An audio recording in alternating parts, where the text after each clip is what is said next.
Hello, hello, and welcome to another Honkai Star Rail Sunday. OBS updated, and now I can't hear anything. That's too loud. What about here? I'd say that's about right. What do you think?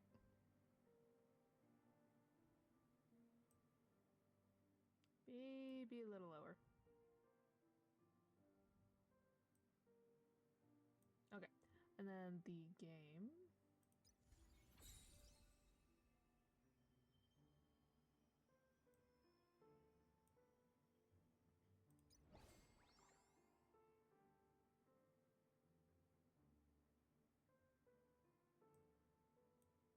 Okay, I'd say that's about great.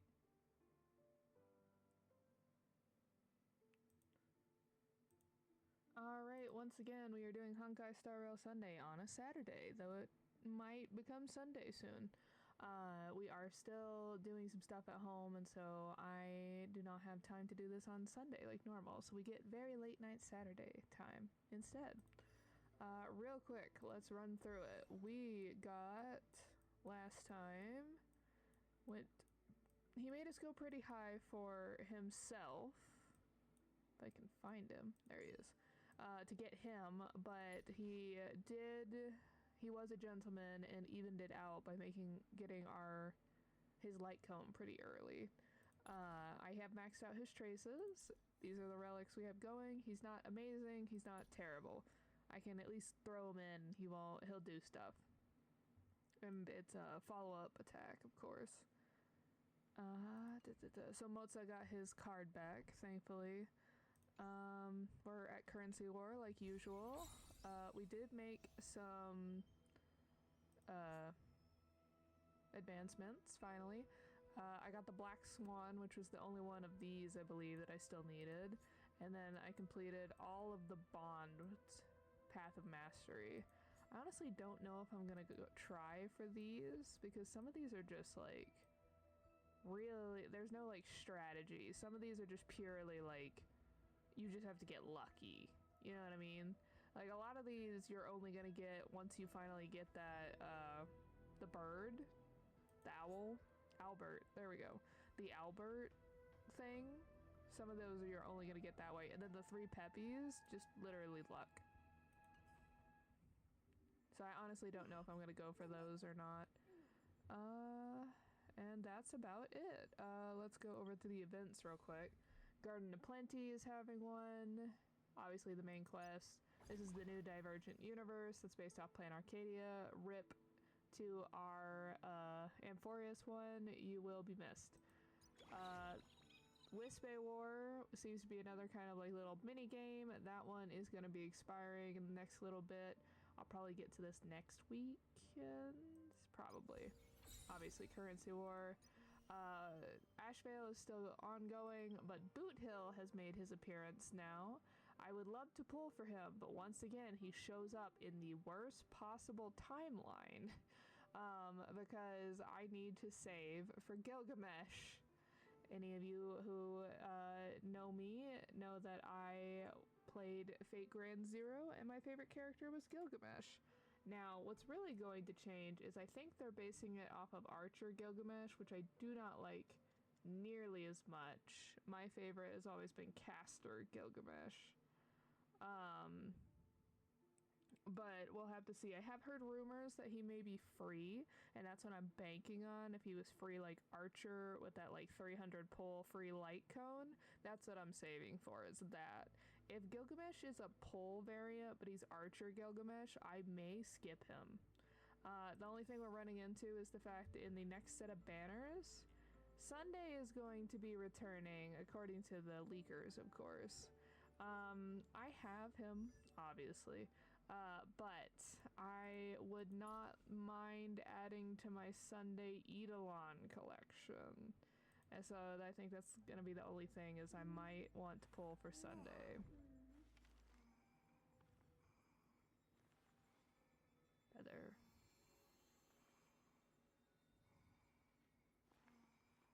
also rip to Stellaron Hunter's Sunday, where he could have remained evil. We all love his healing journey, but evil Sunday, who joined the Stellaron Hunters, would have been impeccable. Anyway, so that's about it for updates. So let us get back to that main story. The last thing that happened is we were sent away by Pearl to go talk to the person who created the Fluffy, and I am about 87% confident, because it's taking us right back to the magazine newspaper hall, that it's probably going to be Nihilux, because she is probably the person, the bankrupt CEO that ran off on the raccoons, and also the creator of the Fluffy. I'm very confident in that.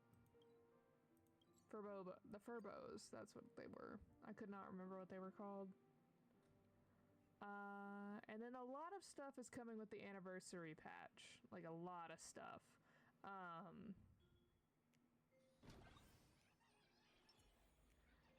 We're getting more accessories, so those are exciting. I kind of wish the accessories actually matched us, though, because one of the accessories that I'm really interested in is you can get Evancia's ears, nice. Or Evantasia's. I wish they were gray so that they would actually match our hair. And I think you can get the Furbobo's sunglasses. I saw that you can get, it looks like the part of Silverwolf's mask, Elation mask. You can get like her cat wolf ears, question mark. So a lot of new little adornments, which I love customizing the Trailblazer, so I'm definitely gonna go for those. And then Hua Hua and Robin are gonna get added to the Golden Heart store. And we're obviously picking Robin. What else? Argenti. Nice. Oh, I can never remember her name. Yanqing's rival from the other CN show. That's not the Lafu. She was in the War Dance. I can't remember her name. The one that's like Blade's granddaughter or something. And then OG Silverwolf are getting added to Celestial Invitation.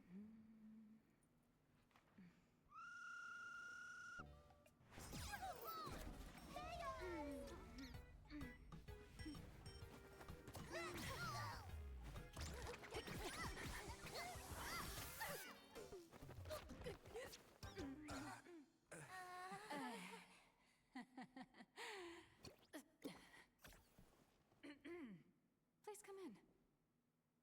I think this is our workspace now. Your next line is, why are you here?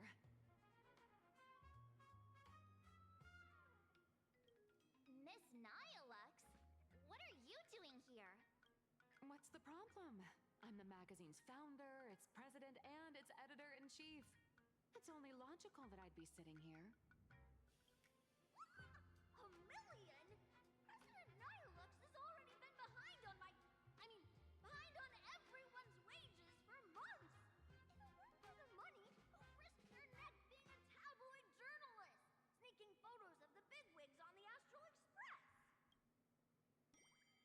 It finally occurs to you why the name Nihilux always felt vaguely familiar. The former president of Furbobo Weekly, that deadbeat boss who skipped town to dodge her debts, went by the exact name. A boss who doesn't pay wages has no right to sit here. They belong in the underworld. Idiots. Without me, you'd all have been locked up in some Department of Aberration Defense painting prison long ago. And you still have the gall to demand wages from your savior. Have you ever heard of the sensational serial thief case, Phantom Furbomorph? It happened in the year 1996 of the Arcadian calendar. I'm sorry. I was wrong. I shouldn't have talked back. I'm sorry for being born a Furbo. Beep boop. Even if you've got dirt on us, making us work for free is way too ridiculous. We've had enough. We've overthrown the boss. We've got a new president now. Please stand up for us. Welcome, traveler. Furbo Hot Pot requires a reservation. Rumors are 10,000 credits apiece, and if you're looking to hire a hitman, just head right down the hall to the storeroom. Oh, or maybe you came to meet the brilliant, charming, and universally adored blurry QR cult. Well then, truth be told, that person is actually...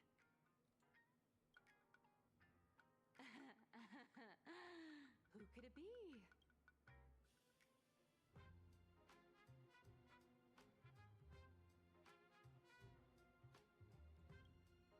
Once you rule out all the wrong answers, only one truth remains.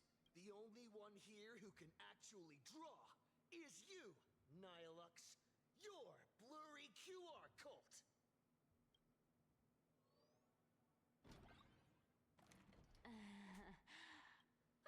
You saw right through me. As a reward for seeing through my disguise, how about an autograph or a photo? Allow me to reintroduce myself. I'm Nihilux. You can also call me by my pen name, Blurry QR Cult. Aw, no wonder you were tagging along back at Perlux Tower, acting like you knew us so well. Wait. This blurry QR cult persona isn't a fake, is it? Identity is just a mask and a body. Real or fake, it's all in how you see it. At the very least, for now, there's no other blurry QR cult around who could show up at Star Rail Fest for a live signing and hype up the Astral Express. Right? I like that for now. So, you already know why we're here. Just a little deduction, that's all. The news about Star Rail Fest is already everywhere online. Knowing how that perfectionist Madame Pearl operates, she's definitely pulling strings to make your collaboration a success. Naturally, having me step in was part of her plan. If that's the case, will you... That said, I'll have to respectfully decline. That's Not to fine. brag, but Fluffy Across the Blue is ridiculously popular in this world. If tickets weren't limited, the line would wrap around the planet twice and a half. That's not a signing event, but a public execution, right? Yeah, that does sound pretty horrifying.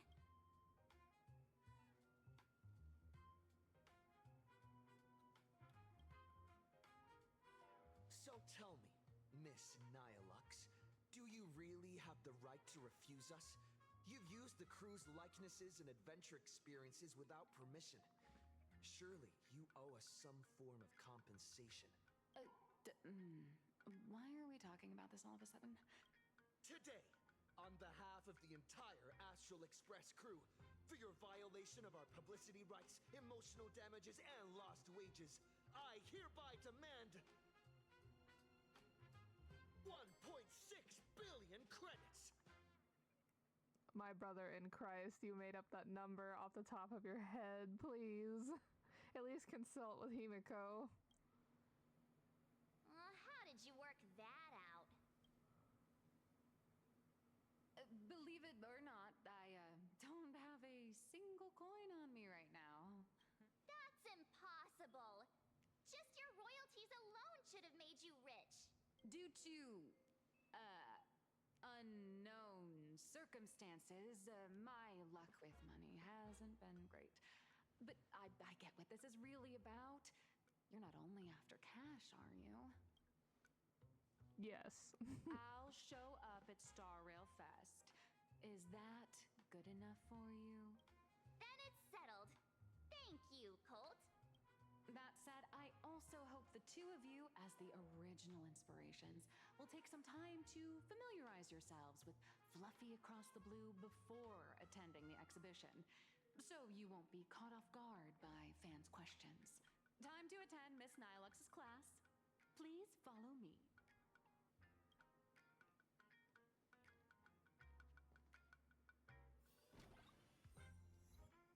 Dream Eater.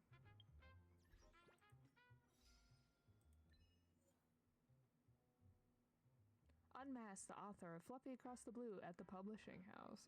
A creator is a creature that dreams while wide awake.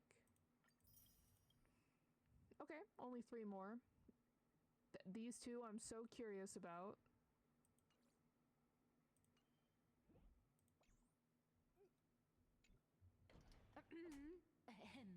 Miss Nilux's mini class is officially in session. If you have any questions, feel free to ask at any time. Miss Colt, why did you pick the Astral Express as the theme for your comic? Well, I'm all about realism, but sadly, my previous works like Acheron's Godslay, Galaxy Ranger Saga, and dozens of others all got canceled. If you hadn't beaten Iron Tomb and boosted its popularity, this one would have been canceled too. Let's not ask sad questions, all right? Sorry. All right, pay attention. The cute little critter in the center of the image is Baseball Raccoon, the main character of Fluffy Across the Blue. Just recently, March Bunny and Woof Woof Dawn found him in a trash can. At that moment, a terrifying monster is causing havoc on the space station. It tries to spit fire at Baseball Raccoon, but the flames don't burn through the trash can. Instead, it sets the trash on fire, and the stench knocks the monster out. Miss Colt, why is he the protagonist? Readers today value immersion, and a character who has no memory of their past is, of course, the best choice. I don't know anything about my past either, so why didn't you pick me? Even though Little Raccoon joined the Express the latest, he's left behind so many stories across different worlds that there are even rumors in the Lafu's prison about him beating up alien life forms. With material this crazy, not making it the main character? I might disagree, but AHA absolutely wouldn't.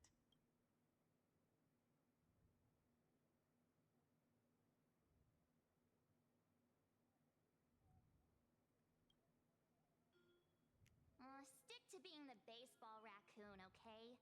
I don't need special treatment. March, the Fluffy is just a comic. Outside of this, the author and the readers, every character in this world, aren't we all the protagonists of our own lives? That sounds so passionate, Miss Colt. I totally get it now. And so, the unruly Baseball Raccoon, the quiet Woof Woof Dawn, and the lively March Bunny formed a trio everyone loves. Actually, I have a question too. Ever since I got punched in the face by sales numbers, I've grasped a universal truth. In today's world, fluffy, cute animals are always a crowd pleaser. Seriously? Even I feel like I can't compete with Pom Pom's cuteness. Designing the adult versions took some work. After defeating the monster, Baseball Raccoon accepted an invitation from the other fluffy animals and boarded the Fluffy. Here, the protagonist meets 3 big animals with distinct personalities. First, the adorable and universally loved conductor, Pom Pom. Beside them is the elegant navigator, Miss Hime-Cat. I know, that's Hime-Cat. Her original inspiration is Himeko. Oh, please don't tell her. And the big brown dog on the other side, see? His name will shock you. That's right, he's Mr. Yang. just Mr. Yang. Your taste in naming is indeed extraordinary. Anyway, the 6 fluffy little creatures boarded the Fluffy Express and set off on their journey. As for the plot, it's pretty much the same as what you've all experienced, just with a bit of artistic tweaking to suit Plain Arcadia's audience. If you don't stitch in a few local elements, no one's going to be interested. In the comic world, which is even more cutthroat than the Phantasmoon games, if you don't cater to the reader's tastes, it's nearly impossible to survive. Once upon a time, great comic artists had the luxury of 100 chapters to build things up. Now, if you don't hook readers within 100 pages, you're done. Readers today are hard to please, and authors have to come up with ever more shocking and sensational material. Doesn't this remind you of the Phantasmoon games? Looks like you're all familiar with the characters from the Fluffy. Now, let me talk about some of the creative challenges I'm facing.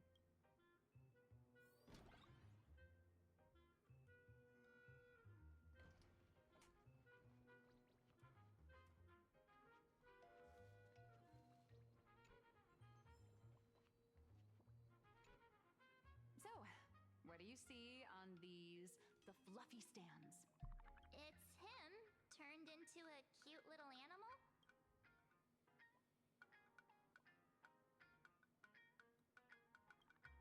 Yes, this is the character, and you're the inspiration behind him. But even for someone as interesting as you, there are many backstories that readers don't care about, don't want to know, or don't feel obliged to understand.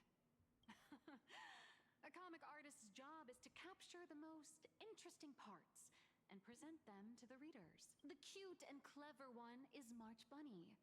The unruly but reliable one is Baseball Raccoon.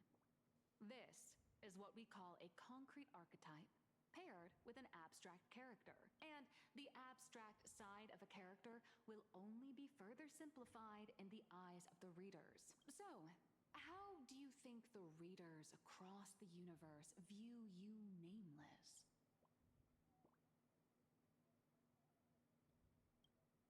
Don't underestimate your influence. Your heroic deeds and accomplishments drew my attention, and your demeanor gave me inspiration for the character in the Fluffy. But while the hero identity boosts the character's popularity, it also becomes a limitation. That's why the little animals in the Fluffy have to defeat even more powerful villains and keep upping the ante to get more applause from the audience. In turn, the reader's perceptions and expectations constrain the character's growth. If he acts out of line, the popularity will crash. If he can't come up with new ideas or grow stronger, the audience will soon lose interest in the comic. This feels very meta. This feels like the designers of HRS are talking to us, being like, yeah, we might have jumped the shark by fighting Iron Tomb. Like, where do we go from fighting the ascension of a Lord Ravenger? Unfortunately, the creation of Fluffy Across the Blue is now stuck at this very awkward bottleneck. Honestly, after drawing comics for so long, I've pretty much run out of ideas. Hundreds of Amber eras ago, people would laugh out loud just from seeing a cat do a backflip. Now, to get the same kind of enthusiastic reaction, you'd probably need to have that cat fight a Mechatron in a one-on-one showdown in Perlux Tower. Although the Fluffy specials are selling like crazy, doing side stories without progressing the main plot isn't a long-term solution. Ever since all the gossip memo keepers I hired got wiped out in Amphorius, my source of intel's been drying up fast. Oh, so that's how she's been getting all this, like, information about our experiences. I wondered if we had to, because everybody seems to know the stuff we've been doing, including what happened in Amphorius, I was, like, wondering if we had to submit some kind of report that the IPC spreads or something. But if someone from the Astral Express could quietly feed me a few juicy insider secrets from the Phantasmoon games, imagine the reader's reaction when the next chapter drops. Whoa! Does Blurry QR Code have a time machine or what? Oh, that'd totally save the Fluffy's future sales. Why do we care? After all, my little Furbo crew already works for you. Just have them slip me a copy of the Phantasmoon Games press release. Let's call it buying your exclusive adaptation rights. We'll do a 50-50 split.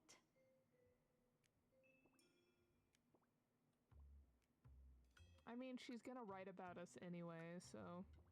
I've already figured out how to spend the royalties. First, I'll buy Pom Pom 10 new outfits, then get Himeko a brand new coffee machine. And after that... All right, since we've got the profit split sorted, looks like my creative block won't last much longer. Just wait for my appearance at Star Rail Fest. Star Rail Fest, a grand event that gathers millions of eyes and an inordinate amount of wish power. And under all that attention, the dark forces coveting the Master of Elation's blessing are bound to surface. Heroes and devils dancing together in plain Arcadia. Tell me, is there a better source of inspiration than that? My hero, don't let us down.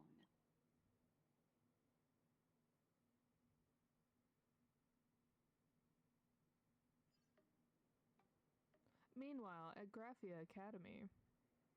A supplicant is the master of wish power, but wish power can also become the shackles that bind the supplicant, forcing them to fulfill its desires. Love and hatred are alike. Dependence resembles fear. What commands wish power isn't only love, but also hatred. Thank you. These notes will really be a big help to him.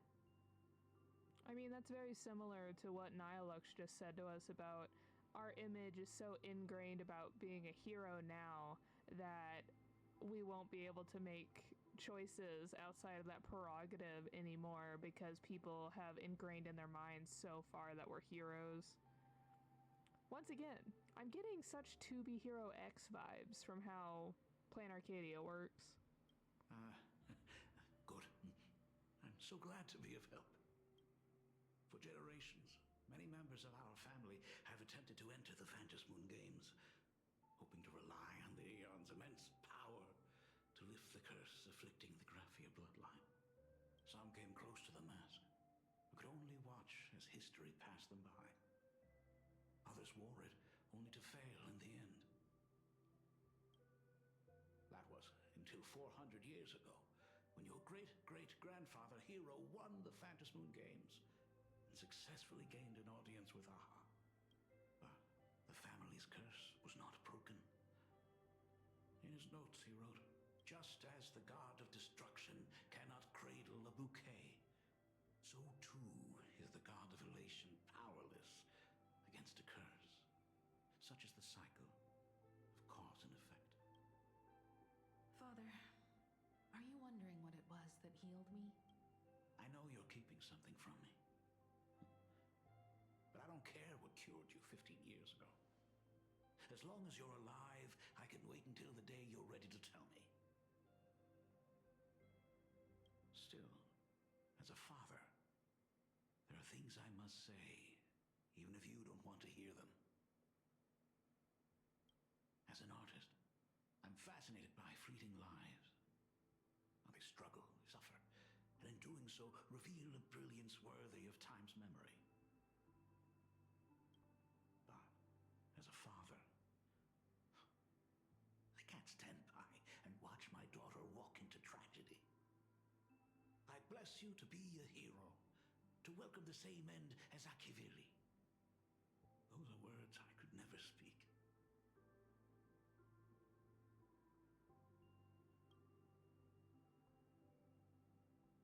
The road ahead is shrouded by uncertainty, and that's why someone must take the first step to trailblaze a path others can follow.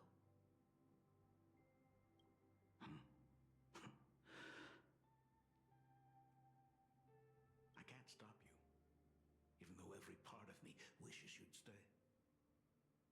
But this is your choice, my daughter's choice. All I can do is stand by you quietly and pray you come back safely.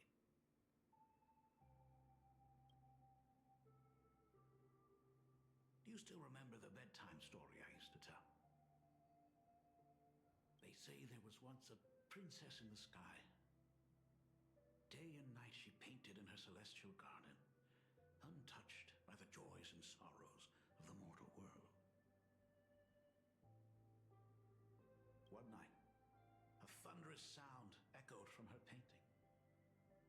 Curious, she stepped inside. Through seas of flowers, across mountains, until she reached the world's edge.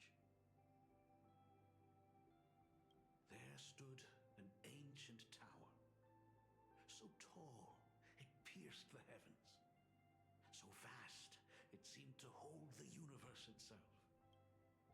Climbing the endless staircase, the princess reached the summit, and from there she saw the world beyond her garden. In the distance, she heard cries, the voices of people burning in raging fire. From that tower of infinity descended the world painter to walk the mortal realm. With a single stroke of her brush, she brought forth 1,000 imaginae, turning the tide against destruction. To go where there are cries, to go where there are flames. That is the meaning of Murata.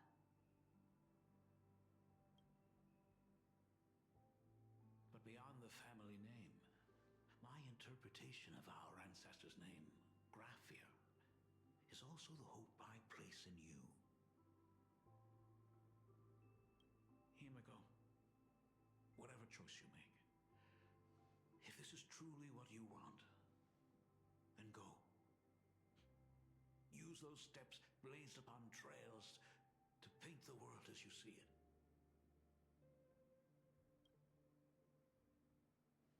Thank you, Dad.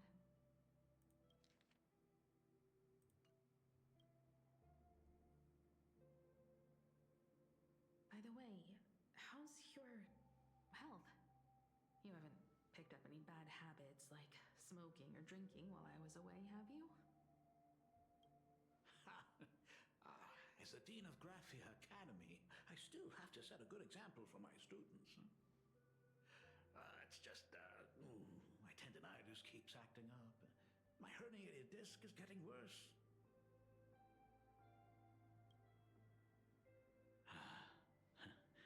Himeko, how long will you be staying? At least until the lunar cycle shifts. I'll stay here in plain Arcadia until then. I see. If only the Phantom Moon could stay full forever. Himiko, safe travels on the trails ahead.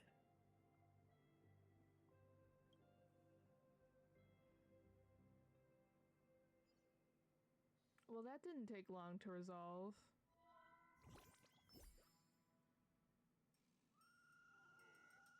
Hello, everyone!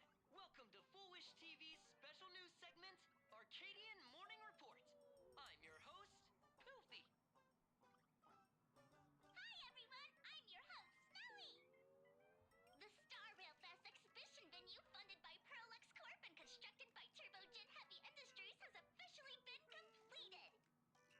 Thanks to modern imagenesis technology, it took only a day for the Skyline's lookout cloud to take on a completely new look. Starting today, the Lookout Cloud line is officially opening up its stuff for the Star Rail Fest exhibition area. The exhibition areas opening on day 1 include the Bellabog area, Sianjolafu area, and Penacony area, showcasing the legendary adventures of the Astral Express. The Enfurious area, which is currently under construction, will open in due course. For this event, Perlux cordially invites several crew members of the Astral Express to visit and be interviewed, including the Trailblazer, who recently joined the Phantom Moon Games as a supplicant. That is certainly something to look forward to. I heard Perlux has also invited Blurry QR Cult, the author of Fluffy Across the Blue, for a signing session. It'll be the first time the author reveals their true face in public. An exhibition to gather wish power. Now that's an interesting scheme. Leave it to Pearl to come up with such a bizarre idea.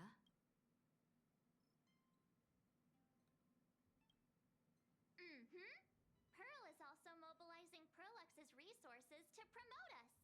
I talked with Pearl, I shared with her the idea of becoming a sail, advancing and retreating together. This collaboration could truly bring out the best of our respective strengths. Sometimes I wonder if Jade invited us here with the intention of giving her colleagues a winning edge in the Phantom Moon games. For Pearl, this Ionic game is probably also a good opportunity to observe and study the way we operate.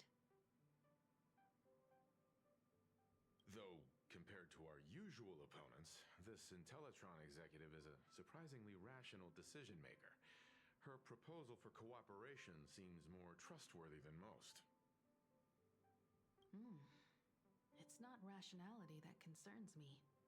It's the irrational factors. Exactly. News of the Dovebrook bloodbath has already blown up online. The Department of Aberration Defense tried to clamp down on the rumors, but plenty of people are still linking it to the Herald of Death from 15 years ago. With such a large crowd gathering there, this exhibition could very well become a target for the new Herald of Death. Pearl must have contingency plans for situations like this, right?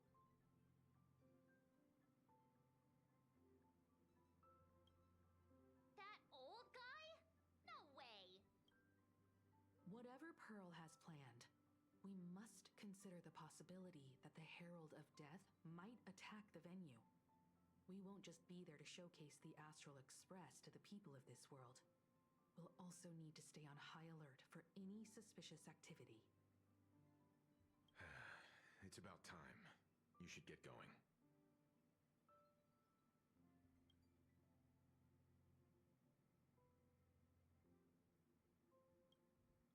Someone's got to stay behind on the express to keep the conductor company and be ready for any emergencies that pop up. You guys have fun out there, but stay safe. Contact me right away if anything comes up. They're both out on a mission with General Yao Guang. Don Hung is tracking Blade's whereabouts, while Sunday is working with Miss Ting Yun. Both of them are tied up. Looks like they won't be able to make it to the exhibition this time.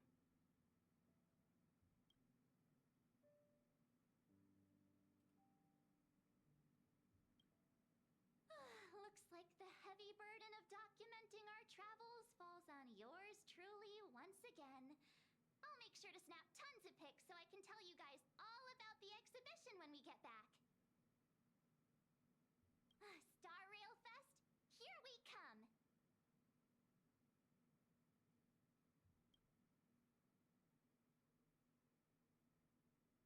Oh, mention line. It's still early. Where to now? Museum of Possible Past. Next stop is Wahaha Grand Theater. The train will depart shortly. Please mind the gap between the train and the platform and keep an eye on your personal belongings. Thank you. Passengers heading to Star Rail Fest, please prepare to board. Oh, if it isn't the heroes of the Astral Express! Oh, the trains have been placing bets on who will get to escort the Nameless to Star Rail Fest on opening day. It's such a super duper Arcadian honor. And can you believe it? Turns out I'm the lucky one.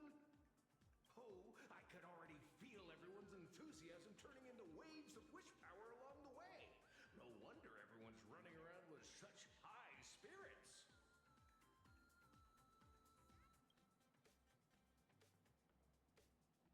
Ding, ding, dong, dong. The express is about to depart. Heroes, please stay seated and hold on tight. This special train is bound for the Star Rail Fest exhibition. By the laughter above, may the smile of plain Arcadia grace our faces.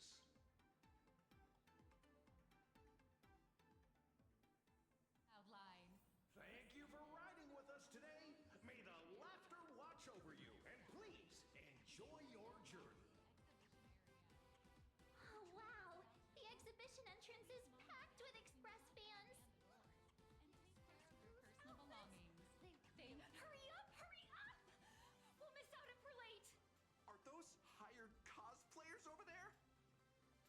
Sure. 100%. Feels like the Express crew is just missing a cat. Chat, I've made it in safely. For those who couldn't get tickets, you can catch the entire fest through my live stream today. Next to me is my partner. Wait, what are you doing? Tis I, Cold Dragon Young, Don Hung. Not the Bellabog posters. Where'd you get that mask from? It looks so weird. Such trifles matter not. What doth matter most is securing the autograph of Master Blurry QR Cult upon this book of mine. The signing event hasn't even started yet. Besides, Xianzhou people don't talk like that. What's our motto? Stars we soar! The Express is our home! One crew, one heart! We'll never roam! Wow! That's some next level fandom energy! Pretzel Express! We love you! We love the Trailblazer! Our 7 and our It's still so funny. I forgot that Don Hung's like the only one that has a good, like, I forgot about the different design. So the terrible drawings, for those who haven't remembered, are from Japard, and then these are done by Pela. Astral Express! We love you! We love the conductor, Himiko, and Wells!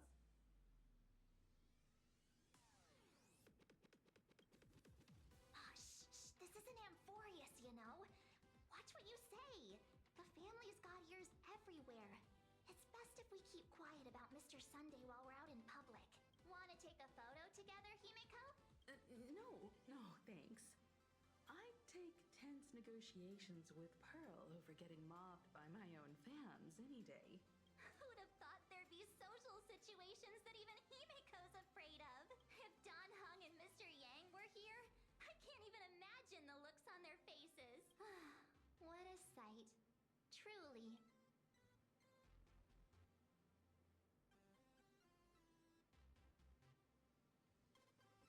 Never in my wildest dreams did I imagine that the Astral Express would become a super popular idol group in my homeland, complete with book and TV adaptations based on our adventures. But I have to admit, this is very plain Arcadia. So many fans out there. Even more than the crowd that came to welcome us at the station when we landed. It's kinda going to my head. Oh, hold on. That's not good. We need to be on high alert. Who knows if that supplicant is hiding in the crowd, plotting something against us and our fans. So, I'm gonna brave the danger and check things out myself. You bet. Let's do this. Don't wander off too far, though. We still have official business later, speeches and other activities that we need to show up for. Got it. We'll just hang around here.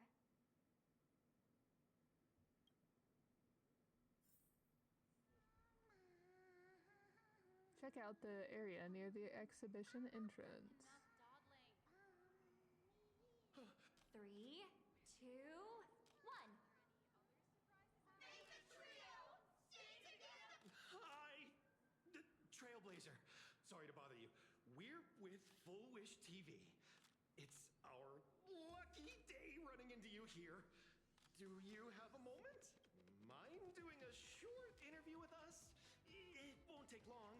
Our audience is absolutely dying to hear about the new supplicant in town and your adventures aboard the Astral Express. No problem. But let's keep the interview brief, since the organizers might have other plans for us. First question. Seeing as Plain Arcadia was the starting point of the Express's new voyage, how would you describe your impressions of this place? Poetentate has left quite an impression on me. An ancient world that somehow feels so modern, so vibrant and colorful. Everyone's chasing the latest trends, looking for fun. I'd say this place is more like a never-ending carnival. Interesting! Throughout the history of the Phantasmoon games, it's been extremely rare to have such a renowned cosmic figure as yourself participating. As the Astral Express's supplicant, what kind of changes do you hope to bring to this world in these games? I'm just a passerby. Who am I to change this world? But if I can, I hope to show everyone the spiritual strength of what the Trailblaze represents. That's an impressive answer. Speaking of which, after joining the games, you immediately went to defeat Miss Sparksy, who represented the Masked Fools. What are your thoughts on potentially facing native supplicants in the future?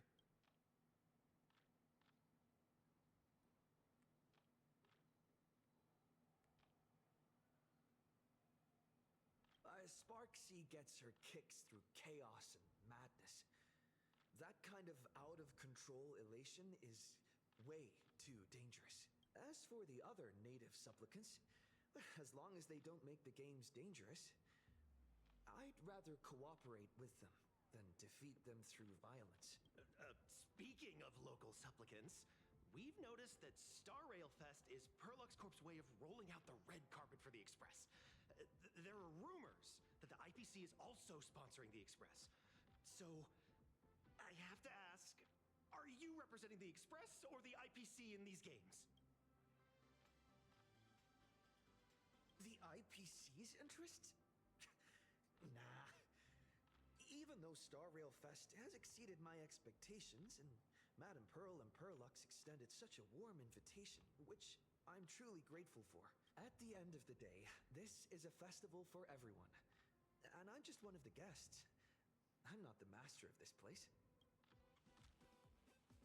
It's the media, alright? Those hard-hitting questions have you sweating bullets. You burn through every ounce of corporate speak you'll ever have in this lifetime.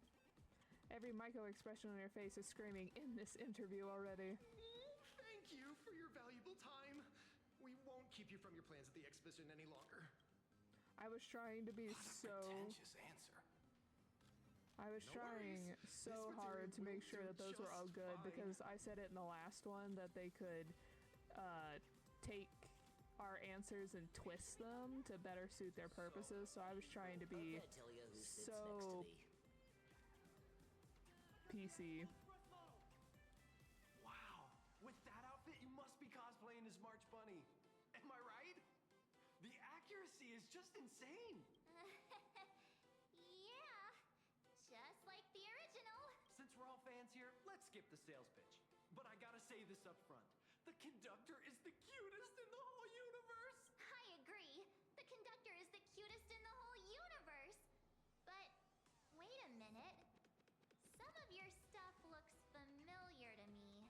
Sharp eye. You're definitely a hardcore fan. We collaborated closely with artists from different worlds along the trailblazing expedition to create these products.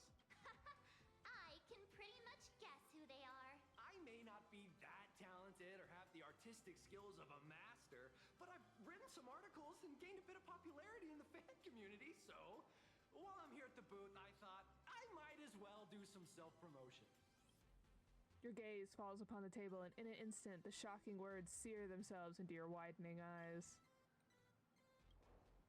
A novel recounting the adventures of the pink-haired beauty March from a first-person POV filled with the author's darkest, deepest school-life fantasies. If any of you happen to be super hackers, space warriors, spirit whisperers, or those cursed by eons, come find me. I've said my piece. Looking for a sense of truth in fictional stories is just human nature.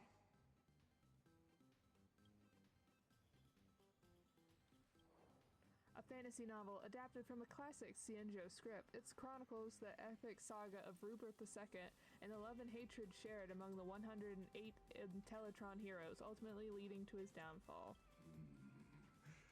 Rupert II, wise throughout the universe, profound in his insights, was bestowed the title Profound One by Noose. I was not expecting to hear Lygus's voice. I feel like I had I just had a shock. I was like, oh, Lygus? No, get it away immediately. If it pleases you, my king, we shall storm the throne and snatch that bloody seat from Rupert I. Among the countless stars are whispered the secret chronicles of Rupert. I see we have fan fiction at this table. I'll have one of each. A war-themed novel recounting the story of Emperor Pom Pom from the 9th Trailblaze Empire, and under their command 20 adopted children of the Nameless as they conquered the universe together. Our destiny lies only among the Sea of Stars. On June 1st, year 40,000 of the Trailblaze Empire era, at 2:55 a.m., Wat Yang's life came to an end at the age of 33. 3 minutes later, he sat up again.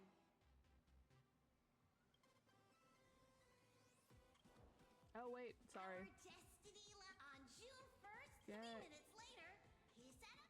There we go. Home with Stellaron. This must be about us, yeah? A surprisingly wholesome family-themed fan comic starring a raccoon who hosts a Stellaron.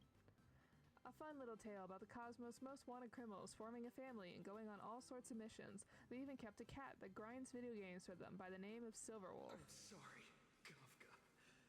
You can survive without me. But if I leave Mr. Yang, he won't make it. Well, what about Silverwolf? Are you planning to release her back into the wild? Oh my gosh, I keep hitting the wrong buttons. I'm sorry. Well, what about Click. There we go. The folks here seriously don't hold back. Nothing's off limits to them. Oh my gosh, where's the shipper table? I must know. Who does Plan Arcadia ship with who? Buy one item, get a free novel. It's a venue exclusive deal. First come, first served. Better act fast or you might regret it forever. I want one of each. When the fluffy figurines hit the shelves the other day, this mysterious old guy snatched them all up, saying something about using them as art references for students. He loaded up a whole cart like he was stocking inventory. Even the scalpers were no match for him, I'd say. Not long after he left, a girl with bunny ears came to buy figurines too. She was clearly a collector, buying complete sets of everything. Okay, that's obviously Avantasia. Was the first one Himiko's dad? Then she discovered that in every collection she wanted, there was one Hemacat missing. That old man bought all the Hemacats. Oh, okay, so it is Himiko's dad. Oh, that's horrifying. I can't let this happen to me. I have to make the best use of my wallet while things are still in stock.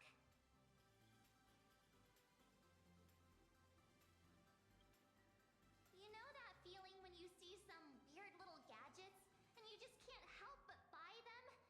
And before you know it, your whole room is full of stuff, so you have to secretly hide them under your best friend's big bed.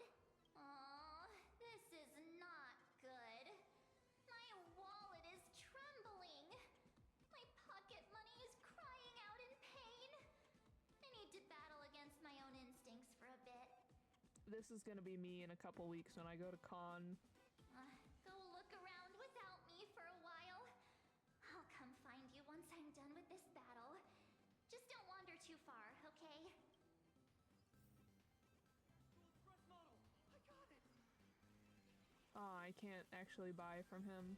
Sad. Hey, Where's the little last one? raccoon. Over here. I'm right here.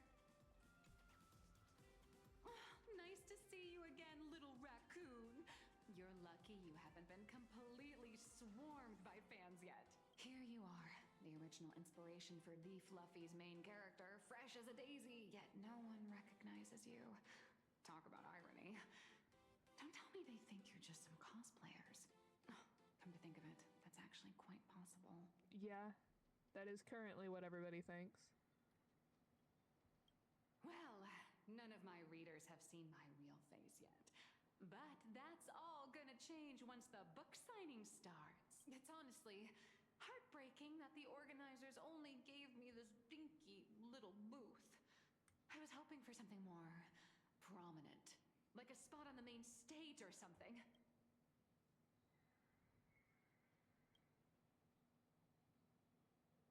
I know. Hey, wanna have the number 000000001 collector's edition comic that blurry QR cult signed today?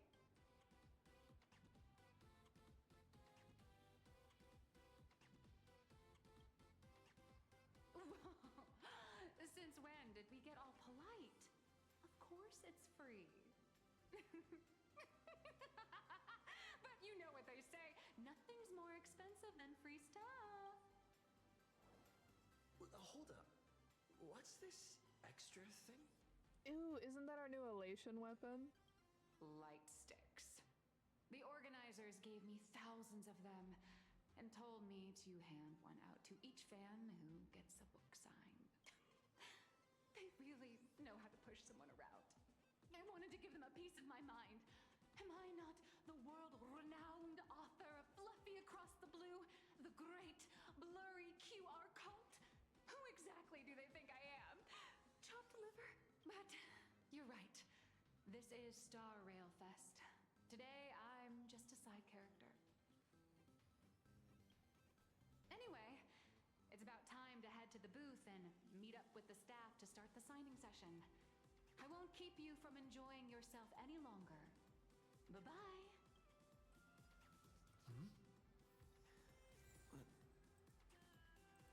Evanescia. What is she doing here? I still say her name, apparently, incorrectly. Target confirmed. Mine's ready. Toast on rice. Oh my god. Rolling out.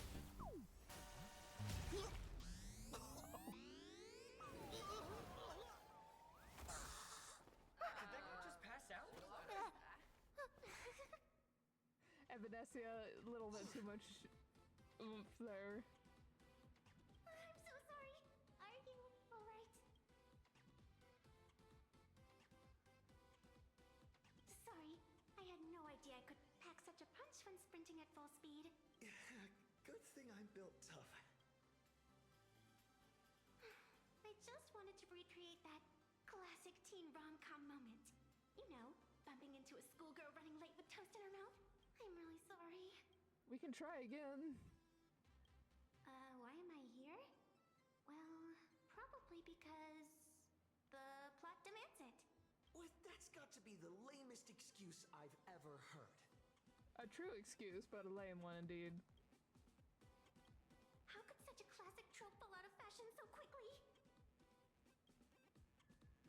Hey, I helped you out during the Phantasmoon Games, didn't I? Is it really fair to glare at me like I'm some kind of villain? It suddenly hits you. The girl in front of you is the one who gave you the chance to turn the tables in your first battle of the supplicants. Whatever her reasons for approaching you, she clearly doesn't mean you any harm. I mean, she did make you swear to die if you did not, like, fulfill her criteria within a certain time period. I do feel like that is minor harm. I watched your whole fight at Graphia Academy. I'm more than happy to befriend those who are destined to be part of these games. As long as they can show me their wish. Of course not. That mask has already been imprinted with the shape of your soul. Even if I took it back, it wouldn't be of any use to me. An old friend of mine once taught me how to draw. And as it turns out, I'm a natural. I imagine that's Graphia then, if she can make stuff from drawings come to life in that matter and it to be that powerful that it actually counts as an elation mask. If you call those lousy doodles skills you made when drawing the mask talent? I'd always wondered if something I imaginated could actually fool the Phantasmoon's eyes. See? This temporary ticket I gave you shows great promise. Proof that my artistic skills have leveled up. Speaking of which, shouldn't you show me some gratitude?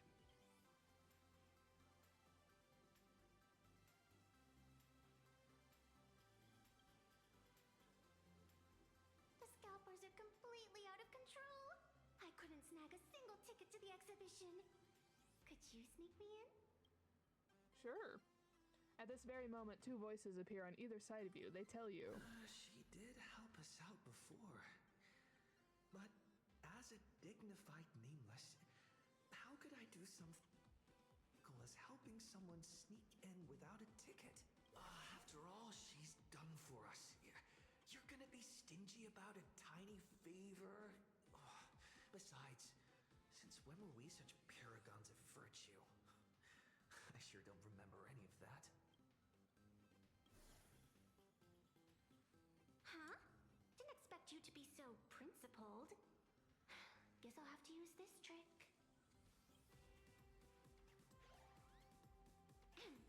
Little raccoon, I've actually been a huge fan of yours all along.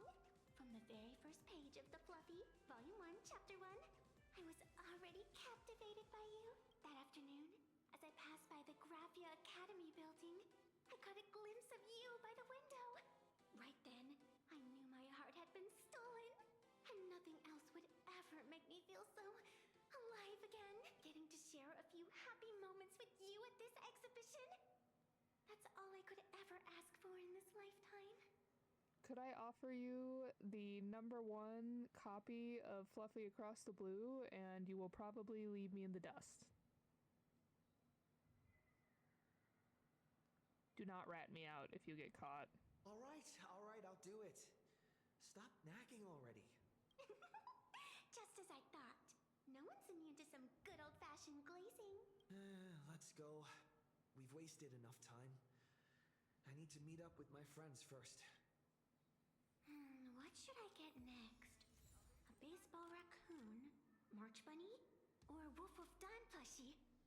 I thought I was your favorite. Maybe I should get an autograph from Blurry.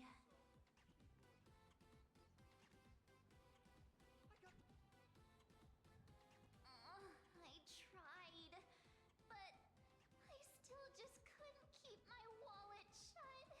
Wait, that girl behind you looks kind of familiar. Have we met somewhere before?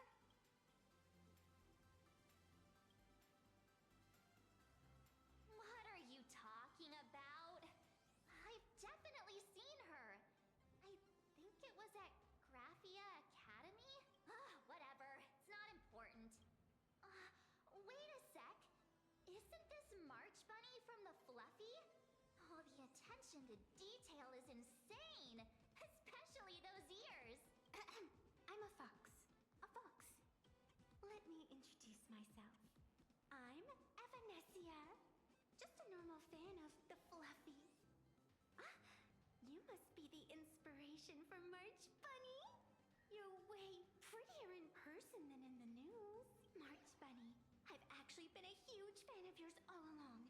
From the very first page of Volume 1, Chapter 1, I was already captivated by you. I don't know if the mic caught me talking because I was trying not to talk over her, and I went, oh, not again. Getting to share a few happy moments with you at this exhibition?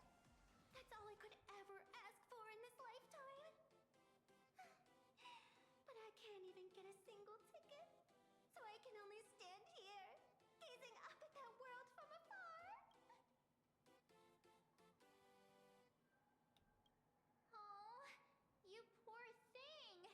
Don't you worry, I will definitely make your wish come true.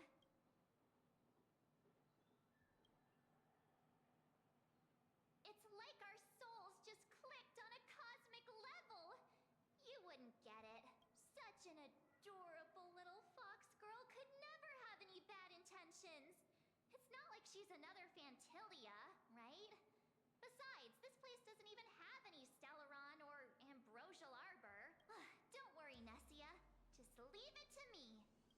That's great.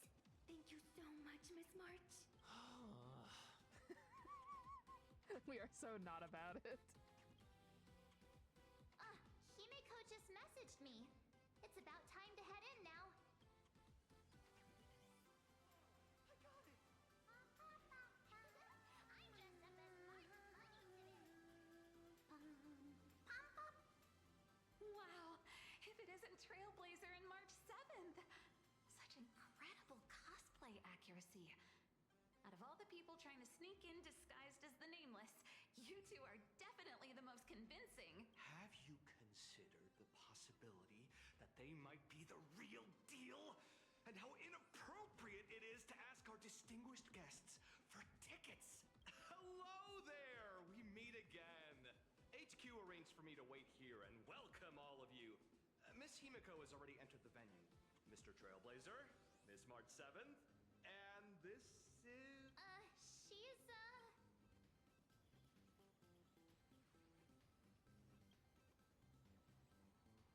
Hi, I'm Evanesia, his good friend. Since you're friends with our guests here, I guess it's all good. Come on in.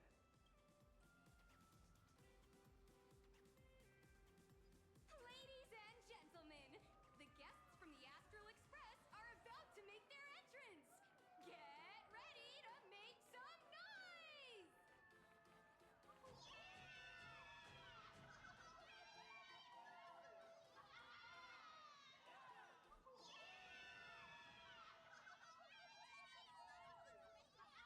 Oh, so this is where those two are. These things.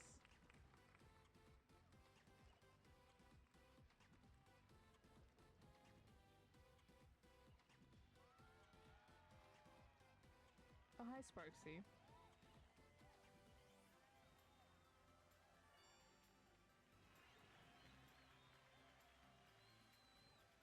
Hello, dear visitors and spectators! Before we officially kick off the Star Rail Fest exhibition, I'd like to thank our host, Pearlux Entertainment, as well as extend our gratitude to Blue Industries, Turbogen Heavy Industries, and Full Wish TV for their collaborative support. The exhibition area is now open, will transport you straight into the Astral Express's incredible journey across the sea of stars. And right now, ladies and gentlemen, you're standing in none other than Bellowbog! Now, let me hear you call out the name of our hero from the ice and snow! When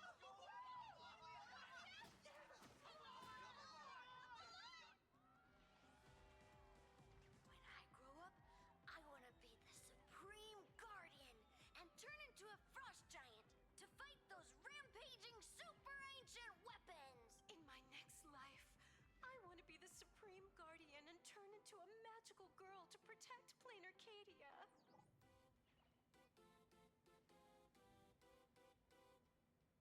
Wait, this isn't right. Why is everyone supporting Cacolia? What's wrong with having the most popular streamer girl host the biggest event? Wait. Aren't you supposed to be on the Department of Aberration Defense's wanted list? That's right. So I'll have to go into hiding right after this job. Come to think of it, maybe I should lie low using my Sparkle identity. After all, what does Sparkle have to do with this Sparksy thereafter? Oh, right. Nameless. Won't you take pity on me and give me back my mask? In your dreams. Yahoo! Since we have two Nameless from the Astral Express here with us today, let's kick off an exciting The Fluffy Trivia Quiz!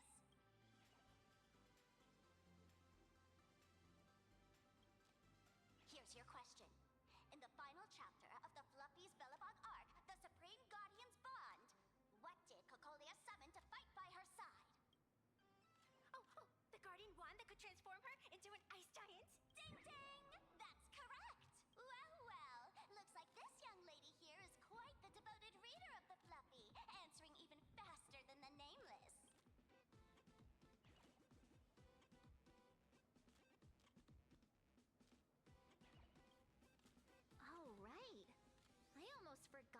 was the one who first awakened the engine of creation. What? And what's the deal with this ice giant? Sure, Cocolia can transform, but she shouldn't be anywhere near the size of the engine of creation. What? Lady Cocolia fought the engine of creation in her human form? That just makes it even more awesome! Ugh, but they didn't show that part in the comic. Next question. Before Cocolia was frozen in ice, what did she give to Baseball Raccoon? Trauma. Me like trauma. Nothing but pure damage. Heartfelt encouragement by the way everybody else is reacting to her. Oops! Wrong answer! The Flaming Lance. In the end, the little raccoon used that lance to channel everyone's light to Cocolia, restoring her power so she could descend in her wildfire form.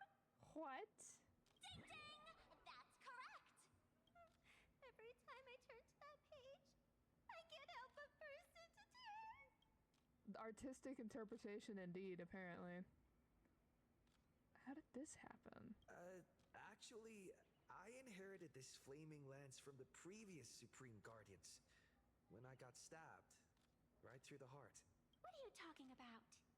In Belobog's final battle, wasn't it like this?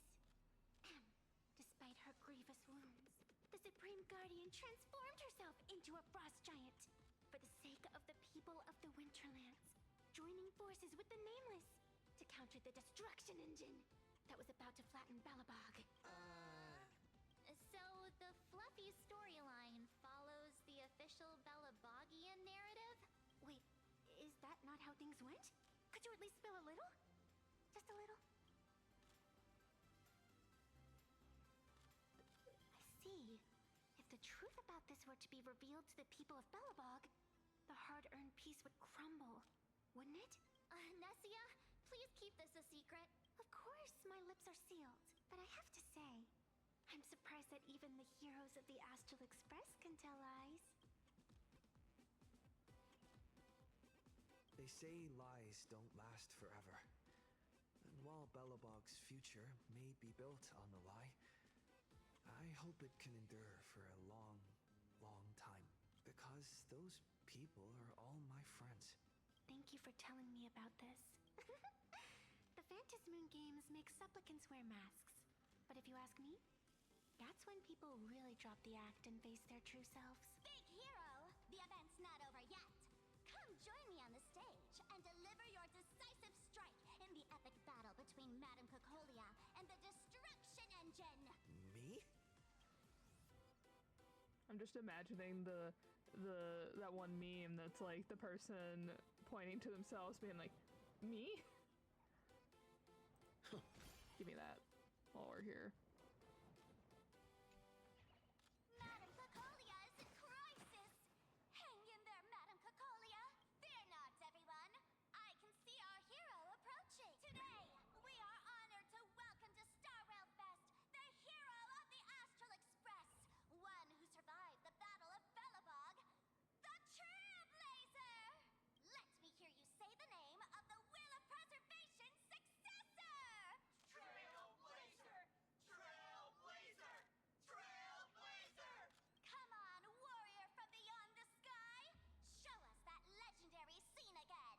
Ignite your flaming lance! Charge up Madame Cocolia with your power, and let her hear our calls! The host is calling for you! Time to take the stage, great hero!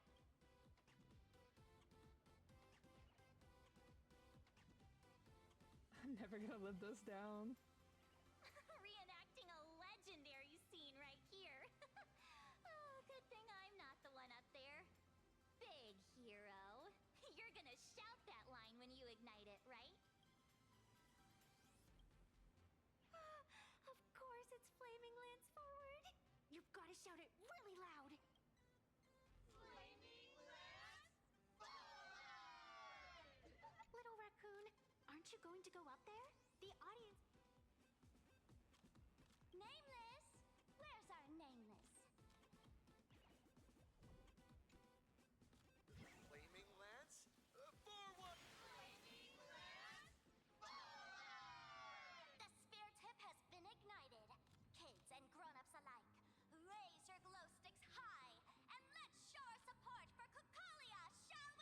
Oh my gosh, is this how we're gonna get our elation ability? We're gonna raise our light stick and then Aha is going to give us the elation path for giggles? Please, please, that would be so funny. Seeing everyone so fired up makes me want to join in on the cheering too. You got this, Madam Cacolia. Don't give up, Madam Cacolia!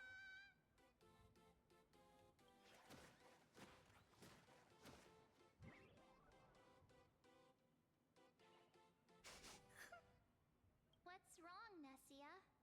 I'm getting all emotional. This scene takes me back to the moment I first cracked open the Fluffy Across the Blue comics. The Speeding Express, Dazzling Cosmos, and a bunch of quirky yet adventurous companions. I know the story is fiction, but I really want to be part of it and travel with you guys. But leaving home, that's not exactly easy for me. Thanks for the love. And hey, traveling with the little animals aboard the Fluffy still counts as traveling with us in my book. A friend once told me, the stars we see may not be their original forms, but their light isn't a lie. Our story is that very light. Being able to connect with friends like you through stories is probably the most precious part of this journey. Well said. Shall we head to the next exhibition area then? All right, let's get moving. Burning Passion. Complete the Flaming Lance Forward challenge during Star Rail Fest.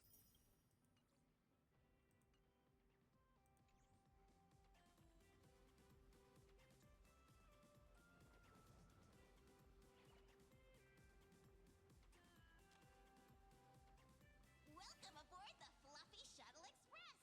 Together we'll trailblaze into the future. Welcome aboard the Fluffy Shuttle Express. Are you ready to head to our next stop, the Xianzhou Lafu exhibition area? I have to say, Perlux really put care into organizing this exhibition. I wonder what attractions await us in the Xianzhou Lafu exhibition area. Welcome aboard the Fluffy Shuttle Express. Together we'll trailblaze into the future. Next stop, Xianzhou Lafu exhibition area. The audience is brimming with excitement. Their wish power is even crystallizing into the shape of light buttons. Collect them to fuel up the express. Welcome aboard, passengers. The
Scale Gorge Waterscape are chilling me to the bone. Why is there so much water in the exhibition area? Did a pipe burst or something? I bet this is some cutting-edge immersive theater performance. I gotta say, these tickets are totally worth every penny. Based on what we saw in the Bellabog area, the Fluffy's adventure on the Cienjo should be... I got it! It must be Woof Woof Dawn teaming up with Jing Yuan Yuan to battle against Lord Ravager Fanti.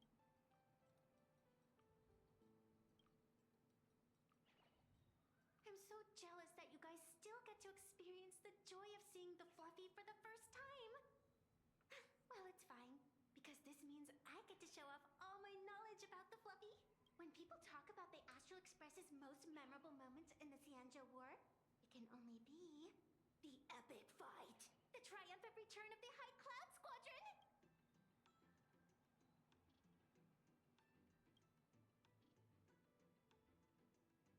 When people say squadron, they mean a bunch of superheroes teaming up. Did I get too excited? Sorry. I really got carried away. Not at all. I'm guessing this High Cloud Squadron must be referring to the Cienjo's High Cloud Quintet, right? Did a memo snatcher steal my memories? When we fought Fantilia, did we really have that many people helping us? 5 at once?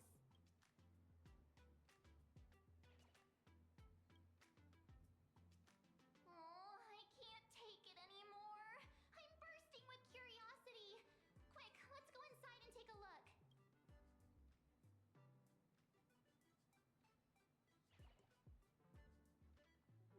The Express family living the best life on this world. Why do all the reporters from Verboba Weekly look so... What an exquisite Cienjo outfit.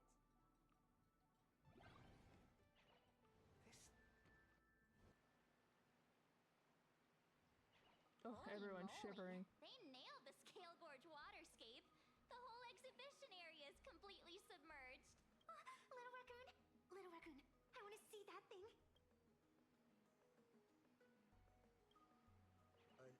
Rending my form setting free.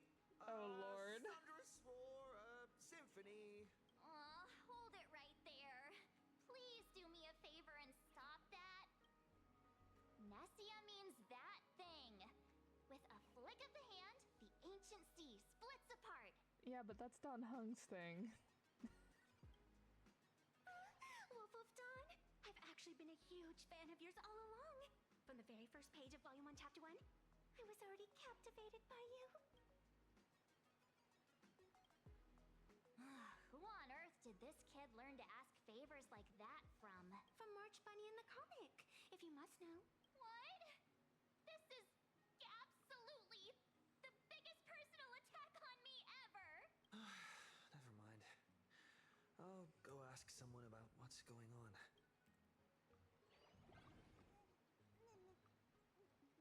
Strike a pose. Here I go. I like that everybody's just standing on the chairs.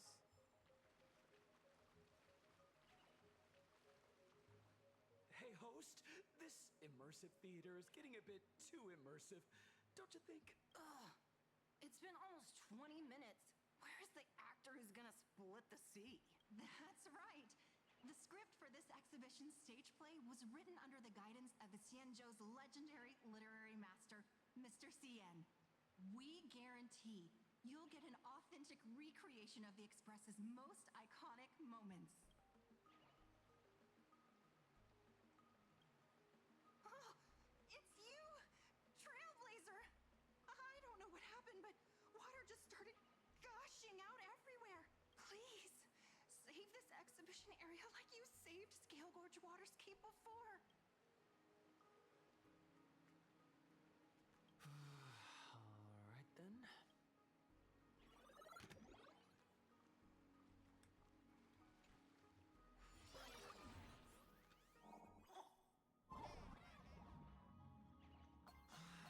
I come to sightsee.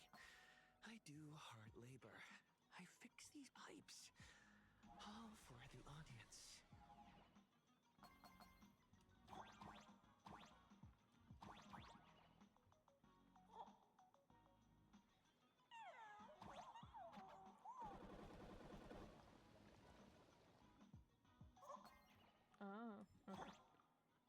One moment.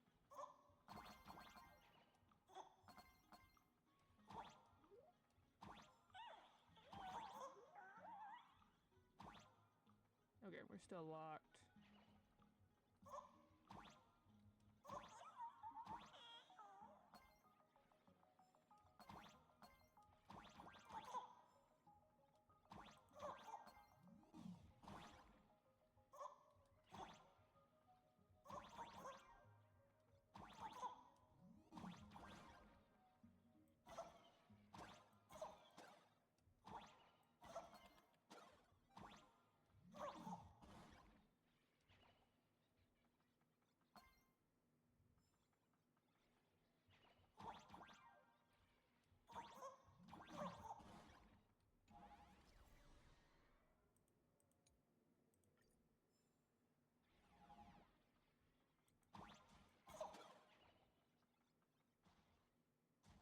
Oh, I get it.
Ah, darn it.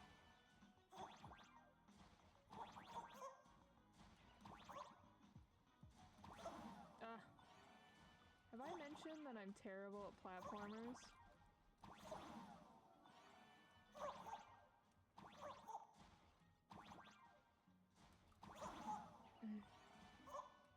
Have I mentioned I'm like really bad at platformers?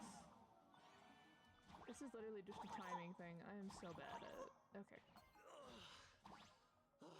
Finally done. Never missed Dan Han as much as I do now.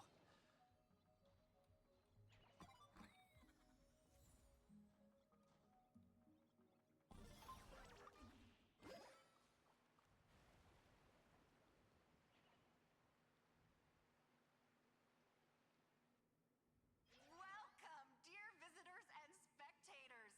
At this moment, you've arrived along with the Astral Express at the ancient and mysterious Xianzhou! It's the Xianzhou Luofu! Oh, that's right! The Xianzhou Luofu Scale Gorge Waterscape! Let's give thanks to the Trailblazer, hero of the Astral Express, who not only saved the Xianzhou Luofu, but also happened to save our little venue today! Woo! And now, it's showtime! Adapted from the true adventures of the Astral Express, we present Battle at Scale Gorge Waterscape! High Cloud Squadron, assemble! Thanks to the support of Full Wish TV, we invited the 4 main stars of the action hero series, Daybreak Squadron, to perform in this show. And now, Trailblazer, please come up on stage and reenact that heart-stopping battle where you drove away the Lord Ravager! Ha! We meet again, the Nameless.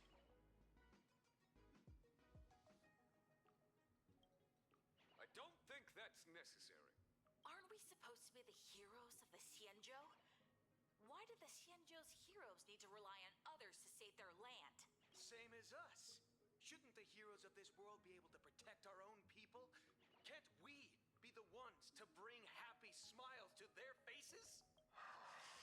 Hey! What nonsense are you all babbling about? Is any of this actually in the script?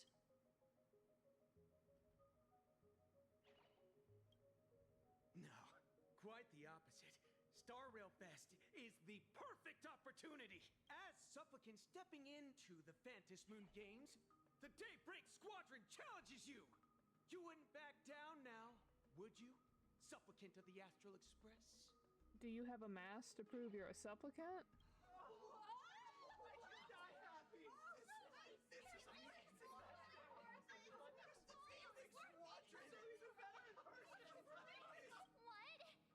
This is way too sudden.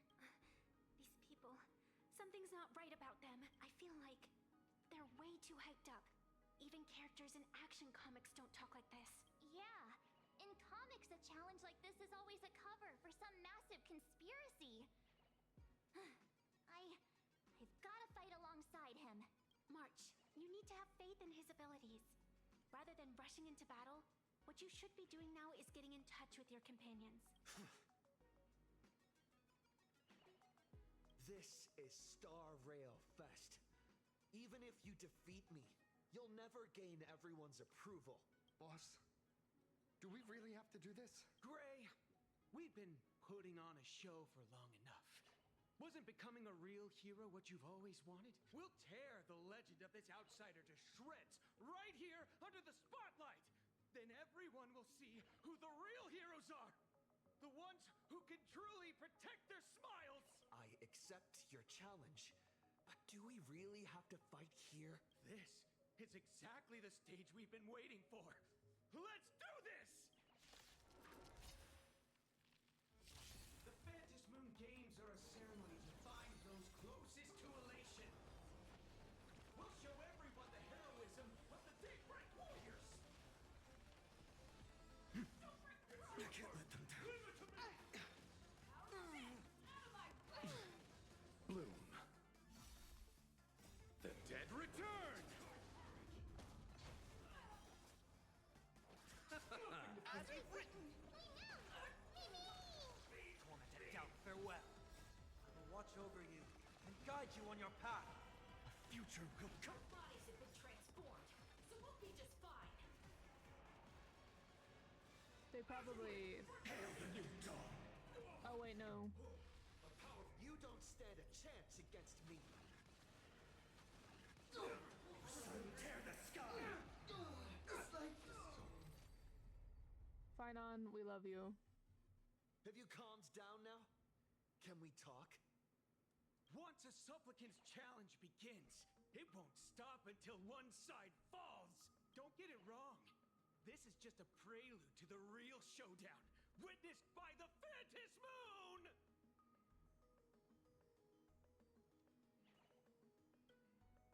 Just what exactly are they planning to do here at Star Rail Fest?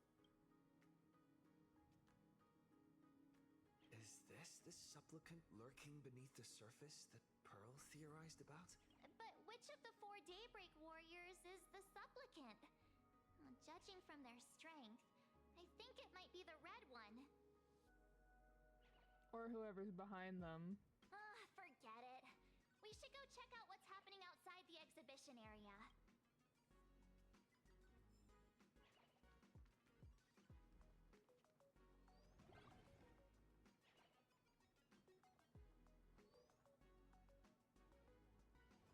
If you've lost your belongings, please let the service center.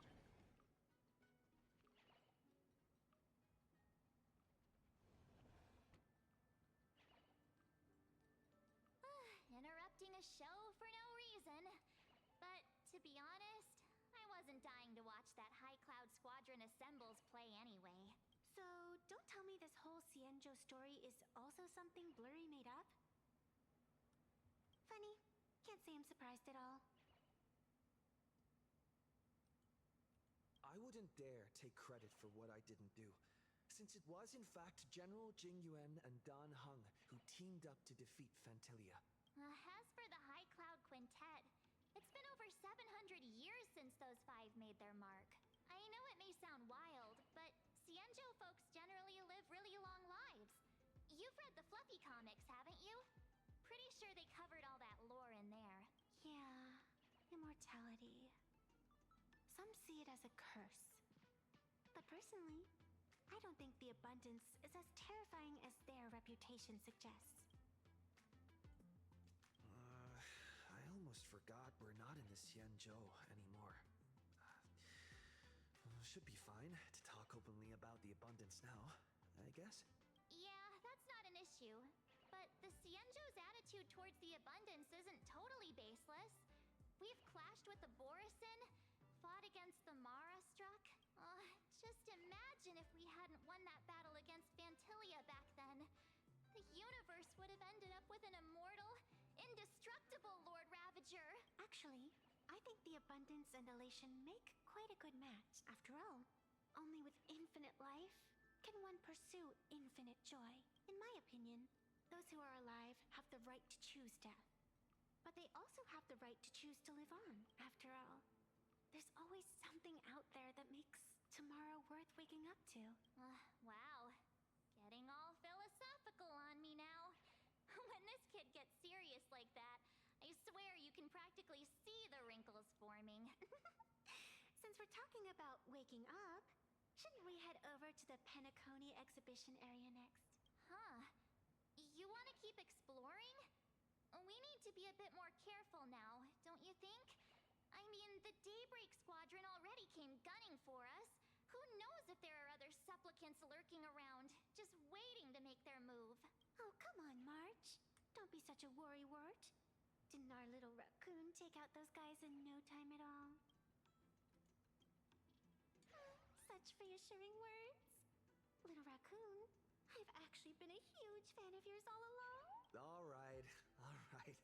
Don't push it. Here we come, Penacony! Exhibition area! I'm curious how the storyline will change for Penacony now.